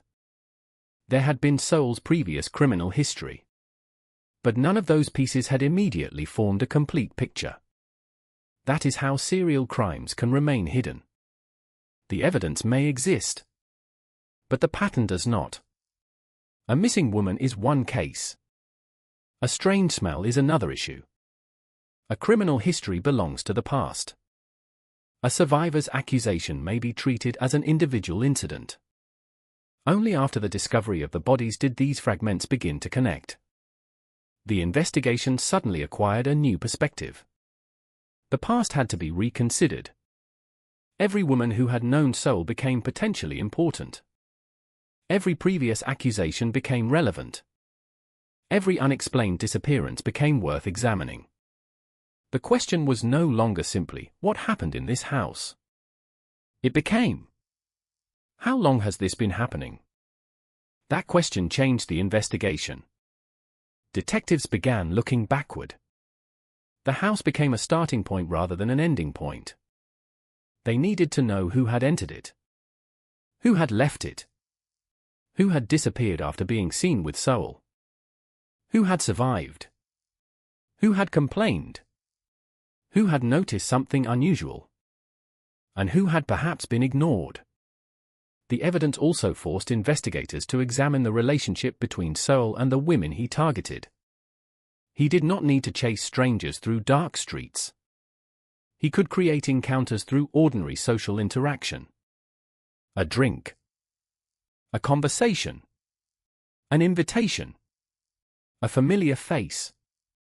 The circumstances varied, but the important element remained the same. Trust could become access. Access could become isolation. Isolation could become violence. And once violence had occurred, the house provided a place to hide the evidence. That sequence is what made the property so important. It was not merely where the murders happened. It was part of the mechanism that allowed them to remain hidden. The house gave Sowell privacy. The neighborhood gave him anonymity. The vulnerability of his victims gave him opportunity. And the absence of an immediate connection between the missing women allowed the pattern to continue. But then came October 2009. One woman survived. She went to the authorities. She described what she said had happened. And police came to Imperial Avenue. That single decision shattered the system. For the first time, investigators had a reason to look inside. For the first time, the house was open to scrutiny. And once they entered, the hidden pattern began collapsing rapidly. The first two bodies changed everything. The discovery beneath the stairs changed it again. Every new remains forced investigators to reconsider the scale. One body. 2. 3. More. The number climbed. 11. The house that had once appeared ordinary was now one of the largest crime scenes Cleveland had seen. Investigators worked through the property while the public watched from outside. The media began reporting the discoveries. The name Anthony Sowell spread. The neighborhood was transformed into the center of national attention. But while cameras focused on the house, families were receiving news that would permanently alter their lives. A missing daughter was dead. A missing sister was dead. A missing mother was dead. And the person believed responsible had been living in the middle of the community. The discovery also changed the meaning of the smell. What had once been dismissed as an unpleasant neighborhood odor now seemed like a warning that had been present all along. That realization can be devastating. Because hindsight creates a cruel illusion.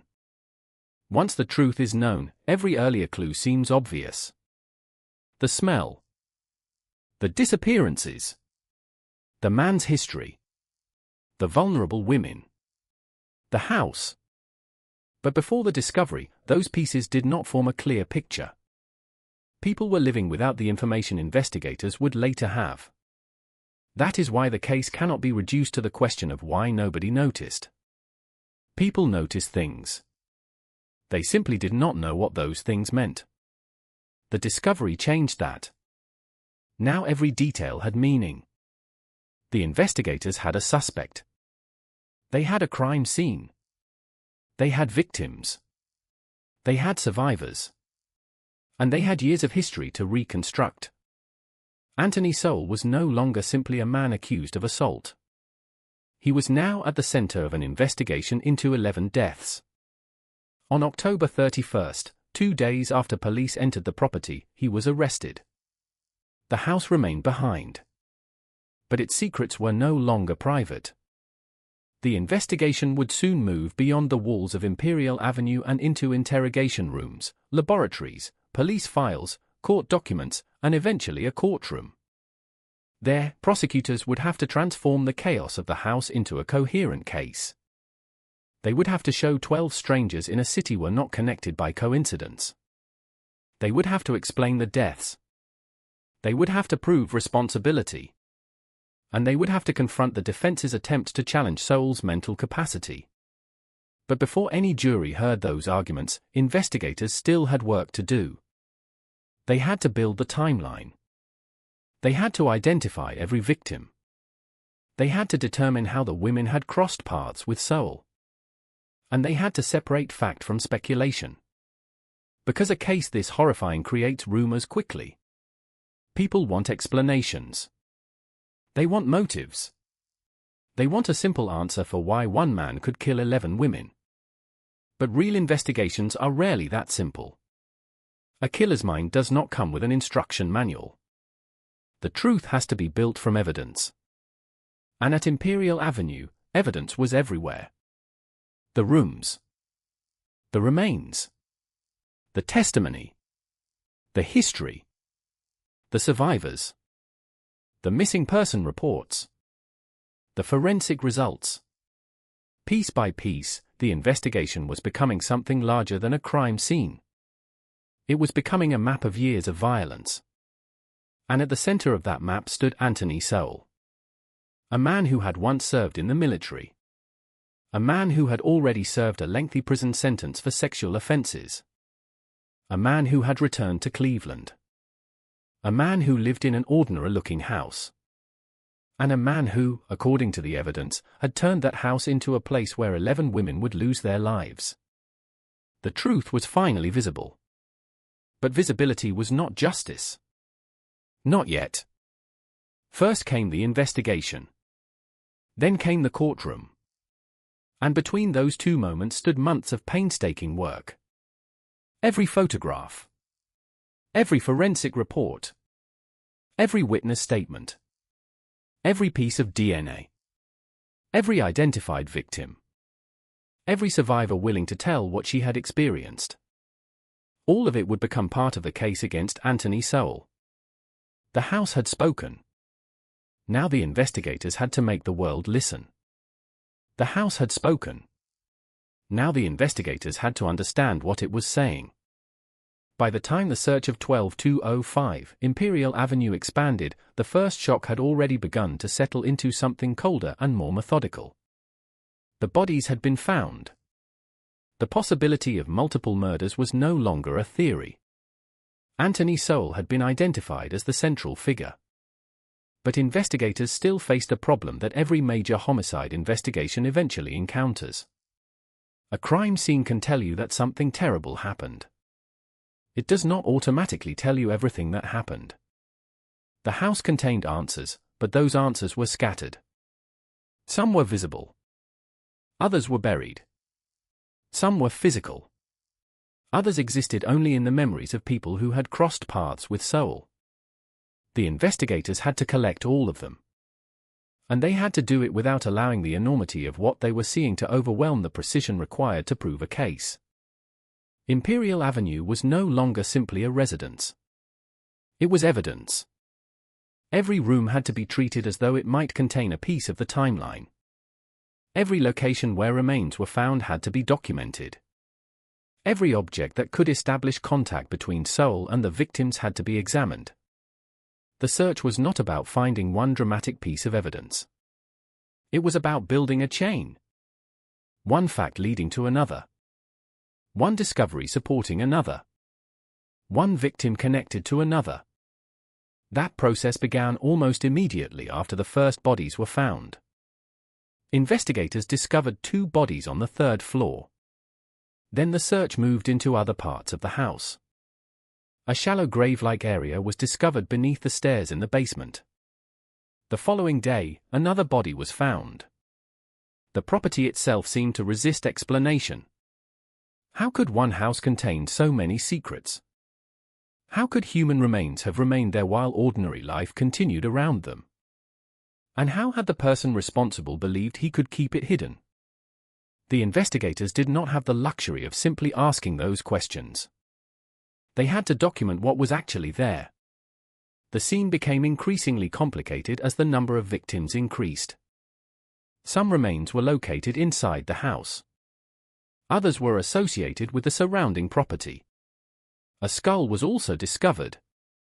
The discoveries forced investigators to work carefully because the condition and location of remains could provide information about how long they had been concealed and how they had been moved. Every body became its own investigation. Every victim had to be examined individually. And every individual investigation had to be compared with the others. The objective was to determine whether the same offender, the same location, and the same methods connected the deaths. The evidence began pointing in the same direction.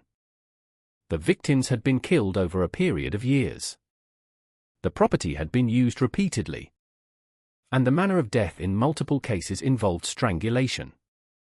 That was not the only evidence. Investigators also found indications of sexual violence in the broader case. This mattered because Soul's criminal history had already included serious sexual offenses. His past was no longer simply background information. It became part of the context surrounding the new evidence. Before the murders, Soul had served approximately 15 years in prison for kidnapping, rape, and attempted rape. He had been released in 2005. Then, according to official records, the murders began in 2007. The timeline was difficult to ignore. A man with a history of sexual violence had returned to the community. Within approximately 2 years, women began dying.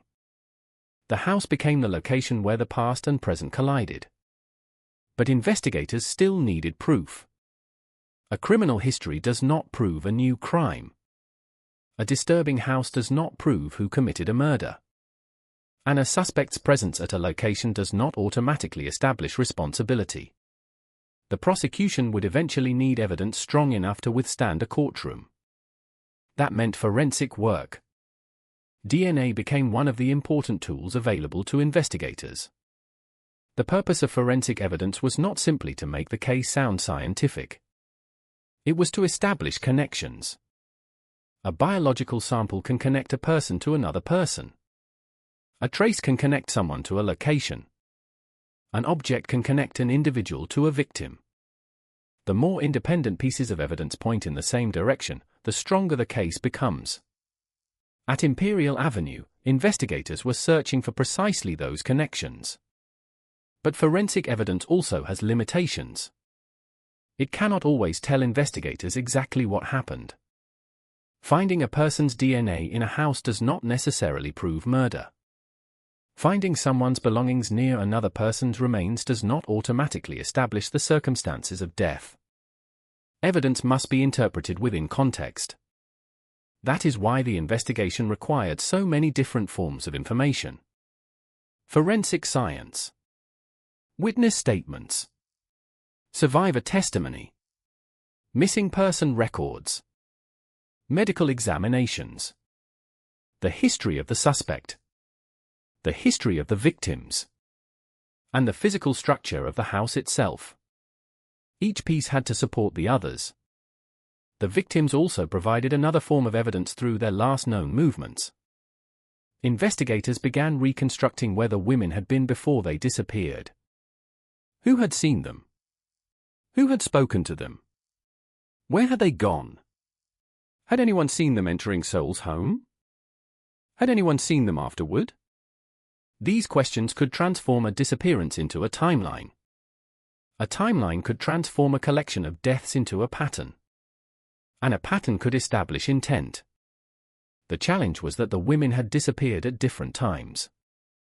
Years separated some of the deaths. Memory fades over years. People move. Phone numbers change. Relationships end. Records disappear. Neighborhoods change. A witness who remembered something in 2007 might remember it differently in 2009. Investigators therefore had to separate reliable evidence from uncertain recollection. The task was painstaking. But the stakes were enormous. Every unanswered question could become an argument for the defense. Every unsupported assumption could weaken the prosecution. And every verified connection could strengthen it. As the investigation continued, the physical evidence from the house began to intersect with testimony from women who had survived encounters with Seoul. Those women could describe him in ways that a forensic report could not. They could describe his behavior. They could describe the circumstances under which they entered the house. They could describe what happened when the situation became dangerous. Their testimony offered investigators something extremely valuable. A living account of the man behind the evidence. It also suggested that the murders were not random events disconnected from the other allegations against Seoul. There was a broader pattern of sexual violence. That pattern was becoming visible through multiple sources. Still, investigators had to be careful. A serial murder investigation can create an intense desire to connect everything. Once the first bodies are found, every unexplained disappearance can begin to look suspicious. Every rumor can seem meaningful. Every accusation can appear connected. But investigators cannot build a case from fear. They need facts. This is where the investigation became both slower and more important. The public wanted answers immediately. Detectives needed time. Families wanted to know what had happened to their loved ones. Forensic specialists needed time to identify remains. Prosecutors needed time to examine evidence. And investigators needed time to determine exactly how many crimes could be attributed to Seoul. The number 11 eventually became central. 11 women. 11 deaths. But the case involved far more than 11 charges. The indictment would eventually contain 85 charges, including counts involving murder, kidnapping, rape, attempted rape, assault, corpse abuse, and the concealment or manipulation of evidence. The enormous number reflected how much investigators believed had happened. Yet in the early days, the case was still developing. The police had not simply found a list of 11 solved murders. They had discovered an enormous crime scene and had to determine how the pieces fit together. Meanwhile, the neighborhood was changing around them. Imperial Avenue was now surrounded by police activity. The media arrived. People stood outside trying to understand what had happened. The ordinary rhythm of the street was interrupted. Residents who had once complained about an unpleasant smell were now forced to reconsider what they had been smelling. That realization was deeply unsettling. The smell had been real. The complaints had been real. The house had been there. And the bodies had been there. The truth had been physically present in the neighborhood long before it was understood. that became one of the most haunting aspects of the discovery. The evidence had not appeared overnight. The bodies had not suddenly arrived on October 29th. They had been hidden over time. The house had held the secret. And the people outside had continued living. The investigators' job now was to reconstruct that hidden period. They needed to know when each woman had died. They needed to establish identities. They needed to determine cause of death. They needed to connect the victims to soul. They needed to establish whether the same pattern appeared across the cases. And they needed to understand what happened after each murder. The concealment itself could become evidence. The location of remains could help establish whether someone had attempted to hide the deaths. The condition of the bodies could provide information about the passage of time. The relationship between the remains and the house could demonstrate that the property had been used repeatedly. And the sheer number of victims made accidental explanations increasingly impossible. The investigators were now looking at a man who had allegedly used one private residence as the center of a prolonged killing spree. The house had become a kind of archive of violence. But unlike an archive, it contained no organized records. Everything had to be reconstructed. There was no neat timeline pinned to a wall. No confession explaining each victim. No document saying where every body had been placed. The investigators had to create that timeline themselves. They began with the women. Then the dates. Then the locations. Then the physical evidence. Then the witnesses. Slowly, the separate threads began to converge. The names of the victims became linked to dates. The dates became linked to disappearances. The disappearances became linked to Seoul. And Seoul became linked to Imperial Avenue. This was the foundation of the case. But investigators also had to consider what had happened before the murders. His previous conviction was significant. He had already demonstrated a willingness to use sexual violence. He had already spent years in prison. He had returned to the same community. And now he was connected to 11 deaths. That history would later become part of the prosecution's attempt to explain his behavior. But investigators were not psychologists. Their immediate task was simpler. They had to prove what happened. And proof would come from evidence. One of the most important aspects of the case was the existence of surviving women.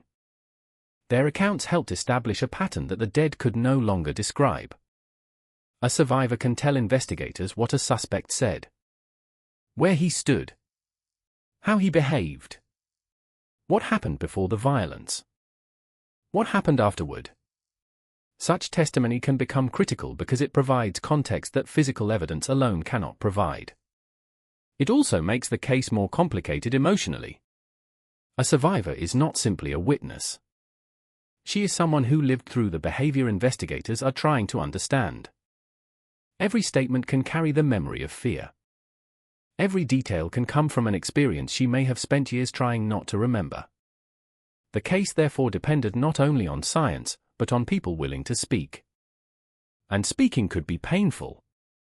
The investigation was gradually moving toward the same conclusion from different directions. The physical evidence suggested multiple murders. The victim identifications established who had been lost.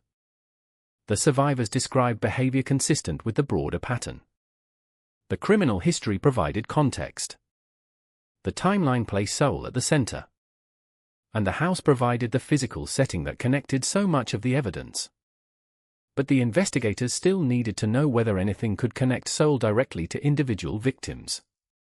This was where the investigation became even more important.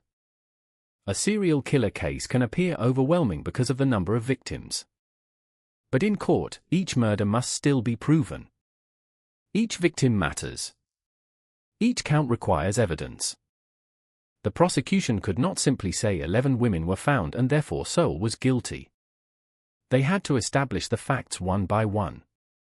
That meant building 11 stories. 11 timelines. 11 sets of evidence. And, eventually, 11 murder counts.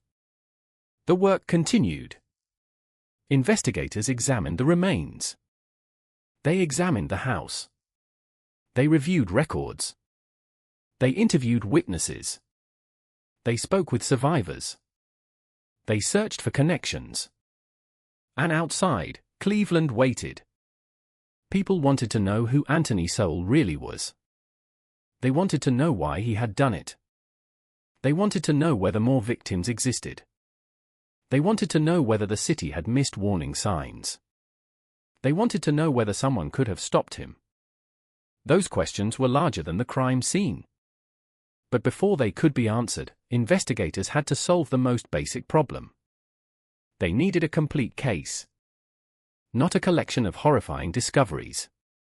Not rumors. Not assumptions. A case. The search of Imperial Avenue had given them the beginning. The bodies had given them the victims. The forensic evidence had given them physical connections. The survivors had given them voices.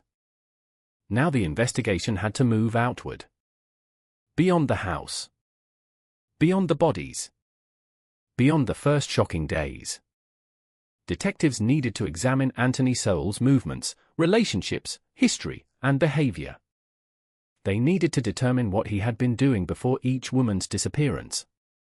And they needed to find out whether he had left behind a trail that could connect him to each death. The house had been full of secrets. But the house was not the only place where evidence existed. The next phase of the investigation would take detectives into the past. Into police records. Into missing person files. Into old accusations.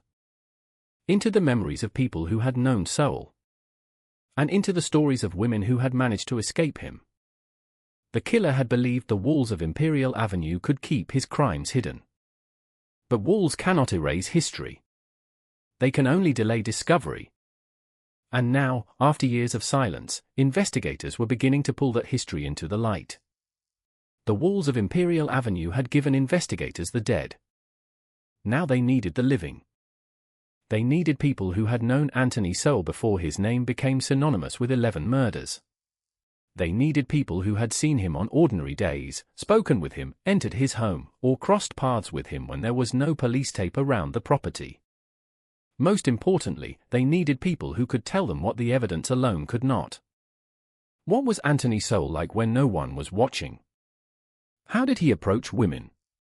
What did he say to them? How did he gain their trust? And when did an ordinary interaction become something dangerous? Those questions sent detectives backward through years of Sowell's life. The investigation was no longer confined to Imperial Avenue. The house was still the center of everything, but the story around it was expanding. Every name connected to Sowell had to be examined. Every previous accusation had to be reconsidered. Every woman who had survived an encounter with him became potentially important. And every missing woman connected to the neighborhood raised a possibility that investigators could not afford to ignore. The case had become enormous. But size could be dangerous. When investigators discover 11 bodies in one house, the instinct is to assume that everything unusual connected to the suspect must belong to the same story. That is not how a serious investigation works. Detectives had to distinguish what they could prove from what they merely suspected. They had to separate coincidence from connection. They had to determine which disappearances were related to Sowell and which were not. That process created uncertainty. And uncertainty created dead ends.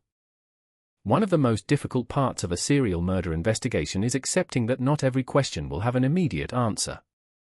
Investigators may know that a woman disappeared. They may know that she knew the suspect. But knowing those two facts does not necessarily establish that she was murdered by him. They need evidence. They need a timeline. They need corroboration. They need something that survives scrutiny. The pressure was immense. Outside the investigation, Cleveland wanted a simple explanation. There was a killer. There were victims. There was a house. There should be an answer. But inside the investigation, detectives were dealing with something far messier. Lives do not follow clean timelines. People disappear for many reasons. People use drugs. People move. People stop contacting relatives. Relationships break down. Memories become uncertain. Records can be incomplete. And the person responsible for the murders had spent years living among those complications. Soul's previous criminal history immediately became significant.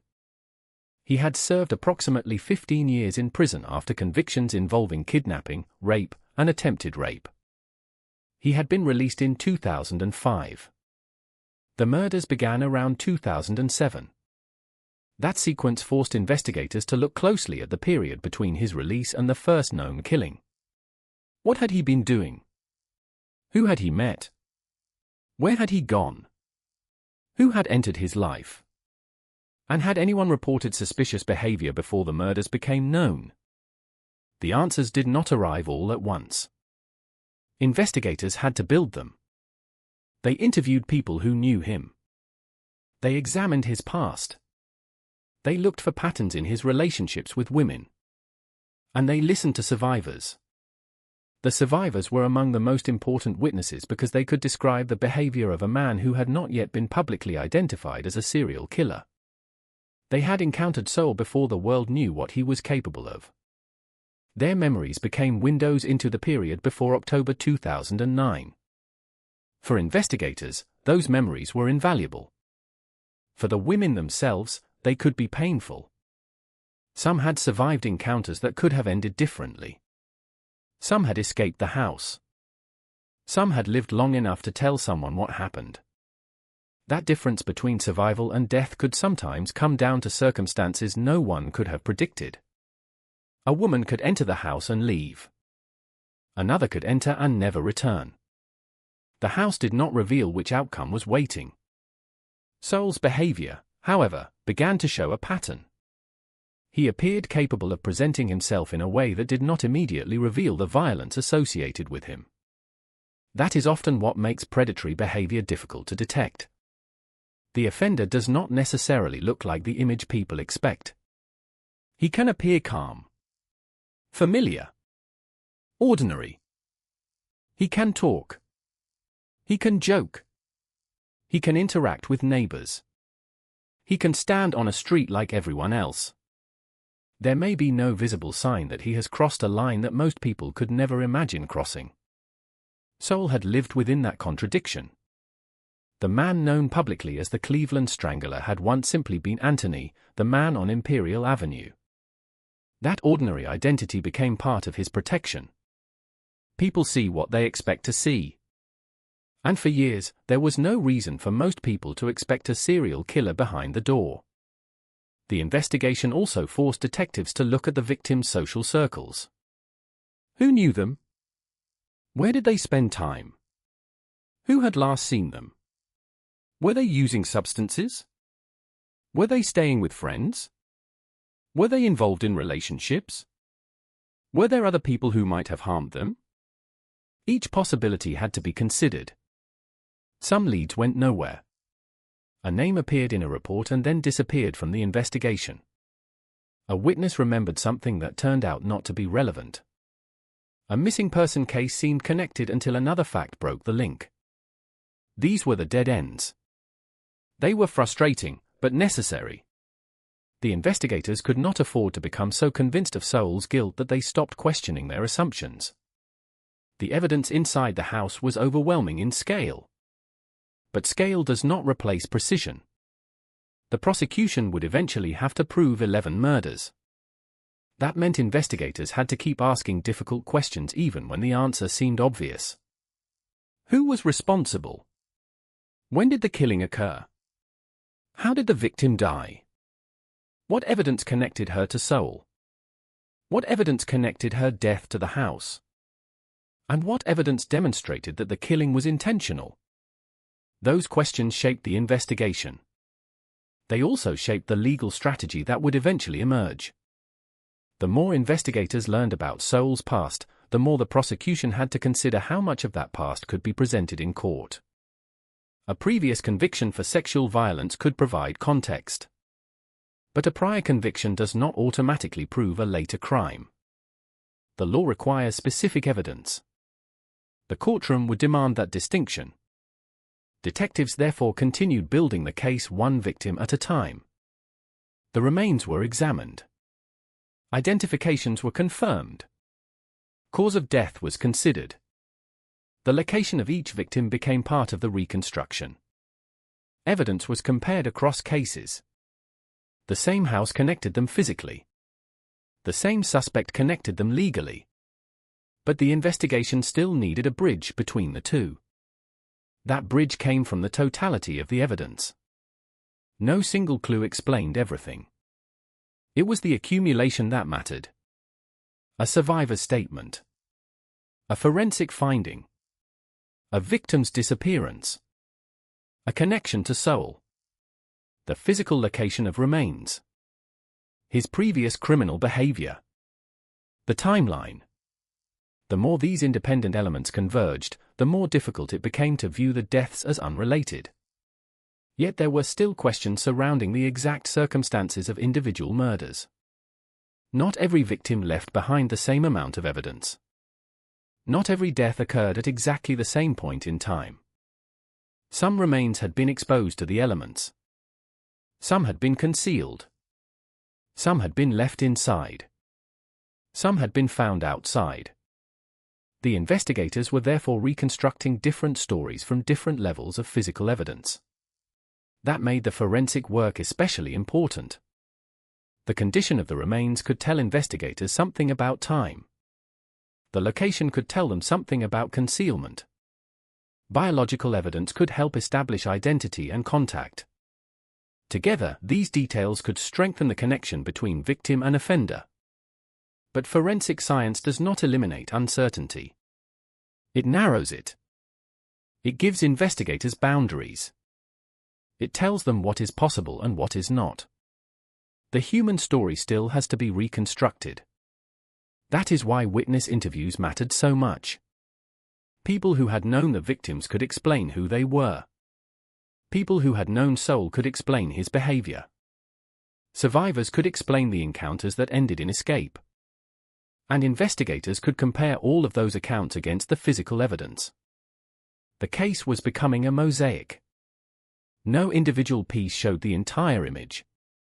But when the pieces were placed together, the outline became unmistakable.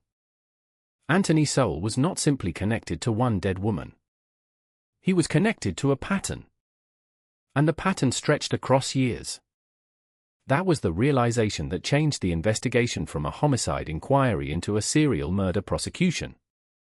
Still, there were moments when investigators had to step back. The public was already calling Soul the Cleveland Strangler. The media had transformed the house into a symbol. People were speculating about additional victims. Rumors spread. Neighbors talked. The city searched for explanations. But investigators could not build a case on headlines. They needed facts. This distinction became especially important because sensational cases generate false connections. Once the public hears that 11 bodies have been found, every missing woman can become part of the conversation. Every unsolved disappearance can appear connected. Families may contact police. Friends may come forward. Some information will be useful. Some will not. Detectives must sort through all of it. The challenge is not only finding information. It is knowing which information deserves attention. As the investigation continued, one fact remained undeniable. The women had entered a house controlled by Anthony Soul. They had died there or had their remains concealed there. And the evidence pointed toward him. The question was no longer whether something terrible had happened. It was how completely it could be proven. That distinction would become central when the case moved toward court. Soul's legal team would eventually challenge the prosecution's evidence. His mental state would become an issue. His defense would argue that he was not criminally responsible in the way the prosecution claimed. The investigators therefore knew that every step had to be defensible. Every statement had to be documented. Every piece of evidence had to be preserved. Every forensic conclusion had to withstand scrutiny. The investigation could not be driven by emotion. Not even when the facts were horrifying. Perhaps that was one of the hardest parts. Imagine standing inside a house where 11 women had been found dead. Imagine knowing that families were waiting outside for answers. Imagine knowing the suspect had already been arrested. And then imagine being told that you still have to prove everything. That is the reality of a criminal investigation. The horror does not lower the burden of proof. It raises it. Because the more terrible the accusation, the more carefully the evidence must be examined. The investigators continued. They looked backward. They looked sideways. They looked at Soul's relationships. They looked at the victims' lives. They looked at the house. They looked at the timeline. And slowly, the dead ends began to shrink. One by one, the pieces became harder to separate. The same location. The same suspect. The same pattern of vulnerable women. The same history of sexual violence. The same concealment. The same years of unexplained disappearances. The same final address. Imperial Avenue. The house had been silent. The investigation was not. The silence had been broken by a survivor who came forward. Then the bodies broke the silence again. Now the evidence was breaking it for good. But there was one remaining challenge. The investigators had to transform a horrifying discovery into a case that a jury could understand. A jury would not stand inside the house and experience the shock detectives had experienced. They would sit in a courtroom. They would hear testimony. They would see photographs and forensic evidence. They would listen to experts. They would hear survivors. They would hear the defense. They would be asked to make decisions based on evidence rather than emotion. The prosecution would need to take years of hidden violence and explain it in a sequence. First, the victims. Then their disappearances. Then their connection to Soul. Then the physical evidence. Then the deaths. Then the concealment. Then the discovery. And finally, responsibility. The investigation was moving toward that moment. But before prosecutors could present their case, another dramatic event had already happened. Anthony Soul was no longer in the house. He had been arrested on October 31, 2009. The man detectives had been searching for was now behind bars. The neighborhood was beginning to understand the scale of what had been uncovered. And the families of the victims were beginning to confront the terrible certainty that their loved ones would not be coming home. But the arrest was not the end. It was only the beginning of the legal battle. Soul would face an indictment containing 85 charges. The prosecution would seek the death penalty. The defense would challenge his mental state. And the case would become one of the most closely watched criminal proceedings in Ohio. Yet none of that could happen until investigators completed their work. The evidence had to be organized. The victims had to be identified. The witnesses had to be prepared. The forensic findings had to be established. The timeline had to be reconstructed. The story had to be made clear. And somewhere within that mountain of evidence was the answer to a question that had haunted investigators from the moment they entered Imperial Avenue. Why had these women died? There might never be a single explanation. Criminal behavior rarely fits into one sentence. But investigators could establish something more important. Who had been responsible? The case was approaching that point. The house had given investigators the first answers. The survivors had given them voices. The forensic evidence had given them connections. The past had given them context. Now they needed the final piece. A breakthrough strong enough to turn suspicion into a case. A connection that could survive a courtroom. A chain of evidence that would lead from 11 women to one man. And as investigators continued assembling that chain, the distance between Anthony Soul and the crimes was becoming smaller. The house was no longer protecting him. The victims were no longer nameless. The survivors were no longer silent.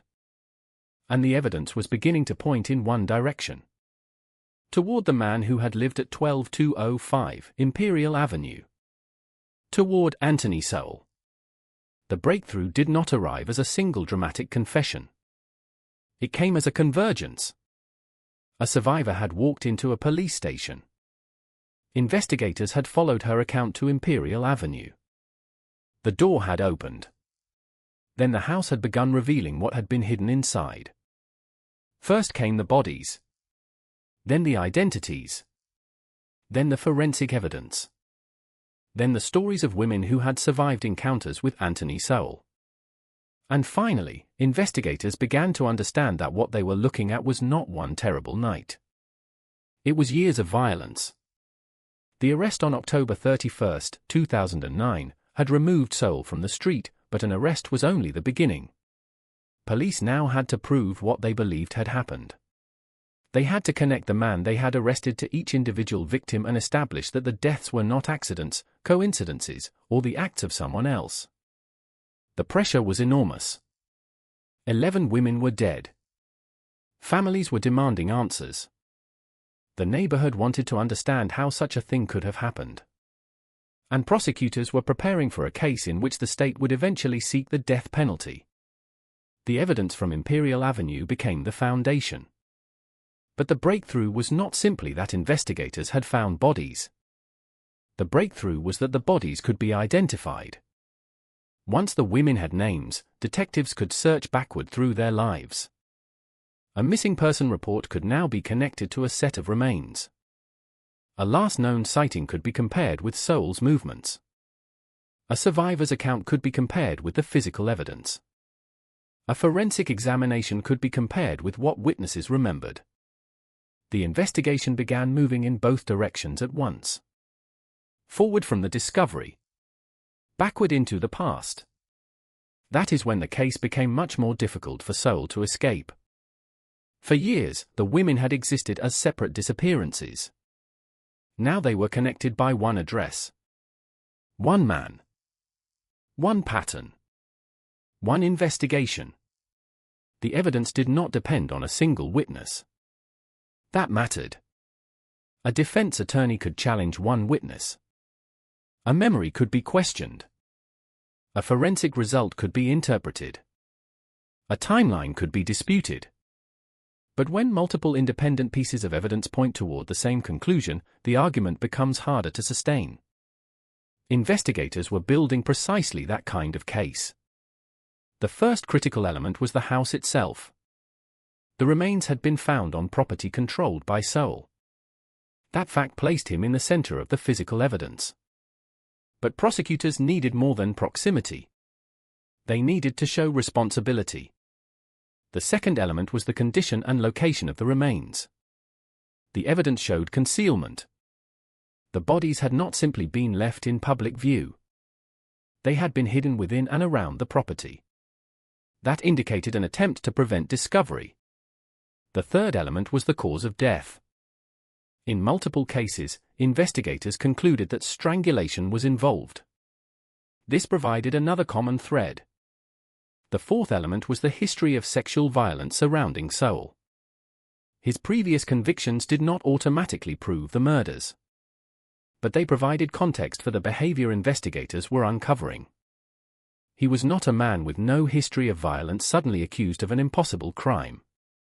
He had already served approximately 15 years for kidnapping, rape, and attempted rape. He had been released in 2005. The murders began around 2007. That timeline became increasingly significant. The fifth element was the testimony of survivors. They provided direct accounts of Sowell's behavior. Their experiences helped investigators understand how he interacted with vulnerable women and how encounters at his house could become dangerous. The sixth element was the pattern among the victims. They were not identical. Their lives were different. Their circumstances were different. But many were vulnerable women moving through difficult social conditions. Some struggled with addiction. Some had unstable lives. Some had limited contact with family. Those circumstances did not cause their deaths. But they created opportunities for a predator. Soul could approach women who might not immediately be reported missing. That realization became one of the most important pieces of the investigation. The killer did not need supernatural intelligence. He needed opportunity. He needed access. He needed privacy. And he needed the disappearance of a victim to be difficult to interpret. For years, those conditions existed around him. Then one woman survived. She spoke. Everything changed. The breakthrough was therefore not simply a forensic discovery. It was the moment when the hidden world inside Imperial Avenue collided with the outside world. A survivor's accusation gave police a reason to enter. The search gave them evidence. The evidence gave them victims. The victims gave them a pattern. And the pattern led back to Soul. This chain mattered because it showed how one event could unlock years of hidden crime. Without the survivor, investigators might not have entered the house when they did. Without the search, the remains might have remained concealed. Without the remains, the connection between the missing women might have taken much longer to emerge. The case was therefore built through a sequence of events that depended on one another. The investigation also revealed how close the victims had been to the same environment. Some had been seen with Soul. Some had relationships or interactions that investigators could reconstruct. And their disappearances could now be reconsidered in light of what had been found. Before the discovery, a missing woman could be explained in many ways. After the discovery, investigators had to ask a different question. Was she another victim? That question opened additional investigative paths. Detectives reviewed records. They contacted families. They examined reports. They compared dates. They looked for evidence that could establish whether a missing person was connected to Imperial Avenue. The work was painstaking. There was no single computer screen revealing the entire truth. There were files, interviews, photographs, laboratory reports, medical findings, statements, memories, and each had to be evaluated. The public often imagines breakthroughs as moments of revelation. A detective sees one clue and suddenly understands everything. Real investigations are rarely like that. More often, a breakthrough is a moment when dozens of small facts become impossible to ignore. A missing woman. A body. A location. A witness. A forensic result. A prior conviction. A survivor. A timeline. Individually, each piece may be incomplete. Together, they can become overwhelming. That was happening in Cleveland. The investigators were beginning to see the same pattern from different angles. And once that pattern emerged, the house itself became almost secondary. The real evidence was the repetition. The same type of vulnerability. The same private environment. The same offender. The same concealment. The same outcome. Again and again. The murders had not been committed in one burst of uncontrolled violence. They had occurred across time. That meant Soul had repeatedly returned to ordinary life after killing. That fact became psychologically important. A person who commits a violent act and immediately flees may be reacting to the crime. A person who remains in the same home and continues living there after repeated killings demonstrates something different. The crimes could be compartmentalized. Life could continue. Neighbors could be greeted. Visitors could come and go. The street could remain ordinary. And behind the walls, the evidence remained hidden. The investigators were now forcing those two worlds together. The ordinary world and the hidden world could no longer remain separate. The name Anthony Soul was no longer simply attached to a man living on Imperial Avenue. It was attached to a growing list of victims. The media began calling him the Cleveland Strangler. The name was powerful, but investigators had to be more precise. A nickname could capture public fear. A courtroom required evidence. That distinction became increasingly important as the case moved toward prosecution. The state eventually presented an enormous indictment containing 85 charges. Those charges reflected the broader pattern prosecutors believed they could prove: murder, kidnapping, rape, attempted rape, assault, corpse abuse, evidence-related offenses. The list was extensive because the investigation had uncovered more than 11 deaths. There were also allegations involving women who survived. Their testimony expanded the scope of the prosecution beyond the cemetery-like discoveries at Imperial Avenue. The case was not only about dead women. It was also about women who had escaped. Their survival mattered because it provided a bridge between the hidden murders and the living world. They could speak about Soul. They could describe his behavior. They could tell investigators what happened when they were alone with him. Their testimony could demonstrate that the violence surrounding him was not imagined after the discovery of the bodies. It had existed before. The prosecution therefore had two categories of stories: those who could no longer speak, and those who could. Both mattered. But perhaps the most important question remained motive. Why? Why would one man repeatedly target women? Why would he choose these victims? Why would he strangle them? Why would he conceal their remains? Investigators could establish what happened without necessarily being able to explain every psychological reason behind it. That distinction is important.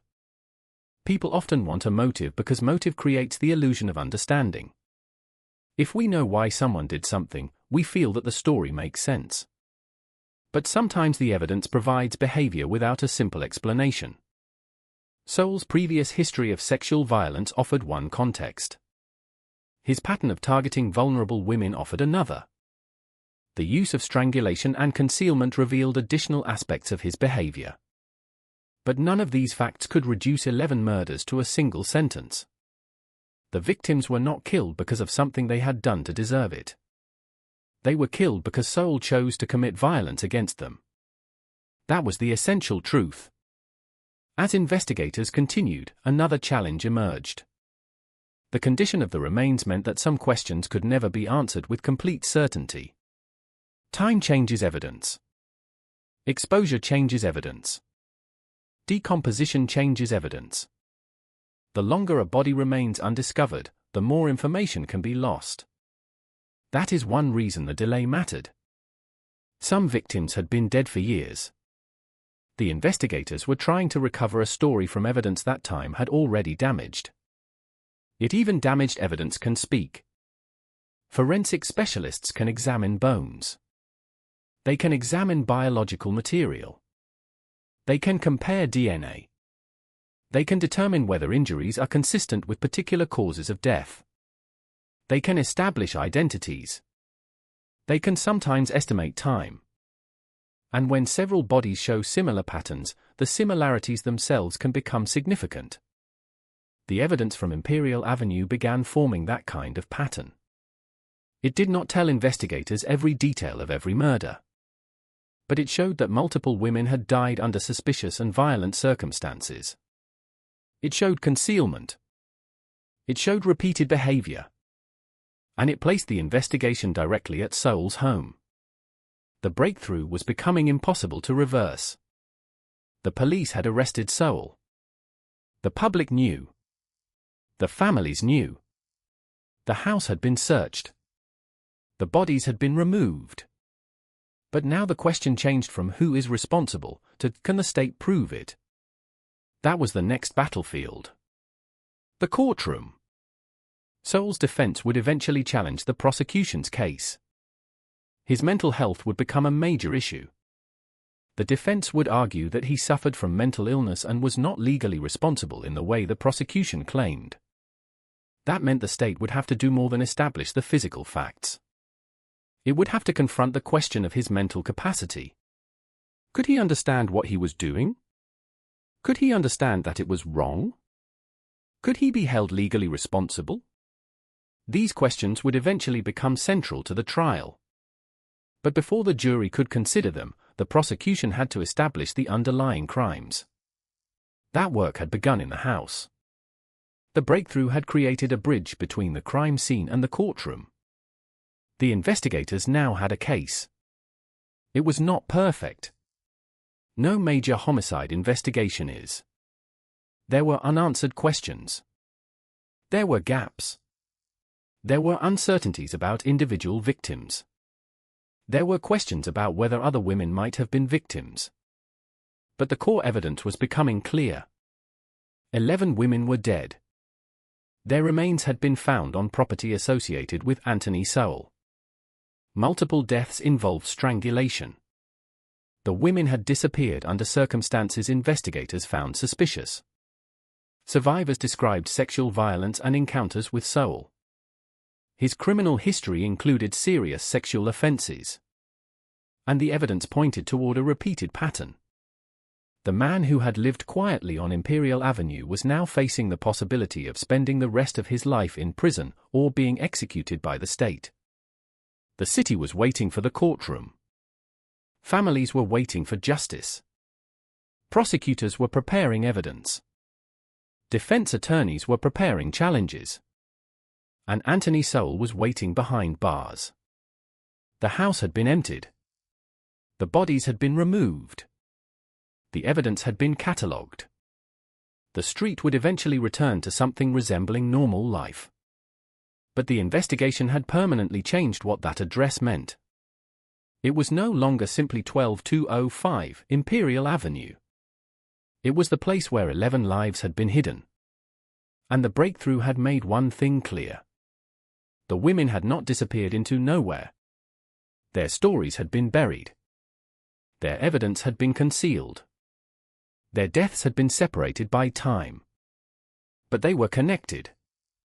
And now the state was preparing to tell that connected story to a jury. The next stage would be different. No more searching the house. No more discovering bodies. No more wondering whether the remains belonged to one victim or another. The evidence would move into a courtroom. There would be opening statements. Witnesses. Forensic experts. Survivors. Family members. Photographs. Medical evidence. Arguments about mental illness. Arguments about responsibility. And ultimately, a jury that would have to decide whether Anthony Sowell was guilty. The investigation had found the hidden truth. Now the justice system had to decide what to do with it. And that would prove to be its own kind of battle.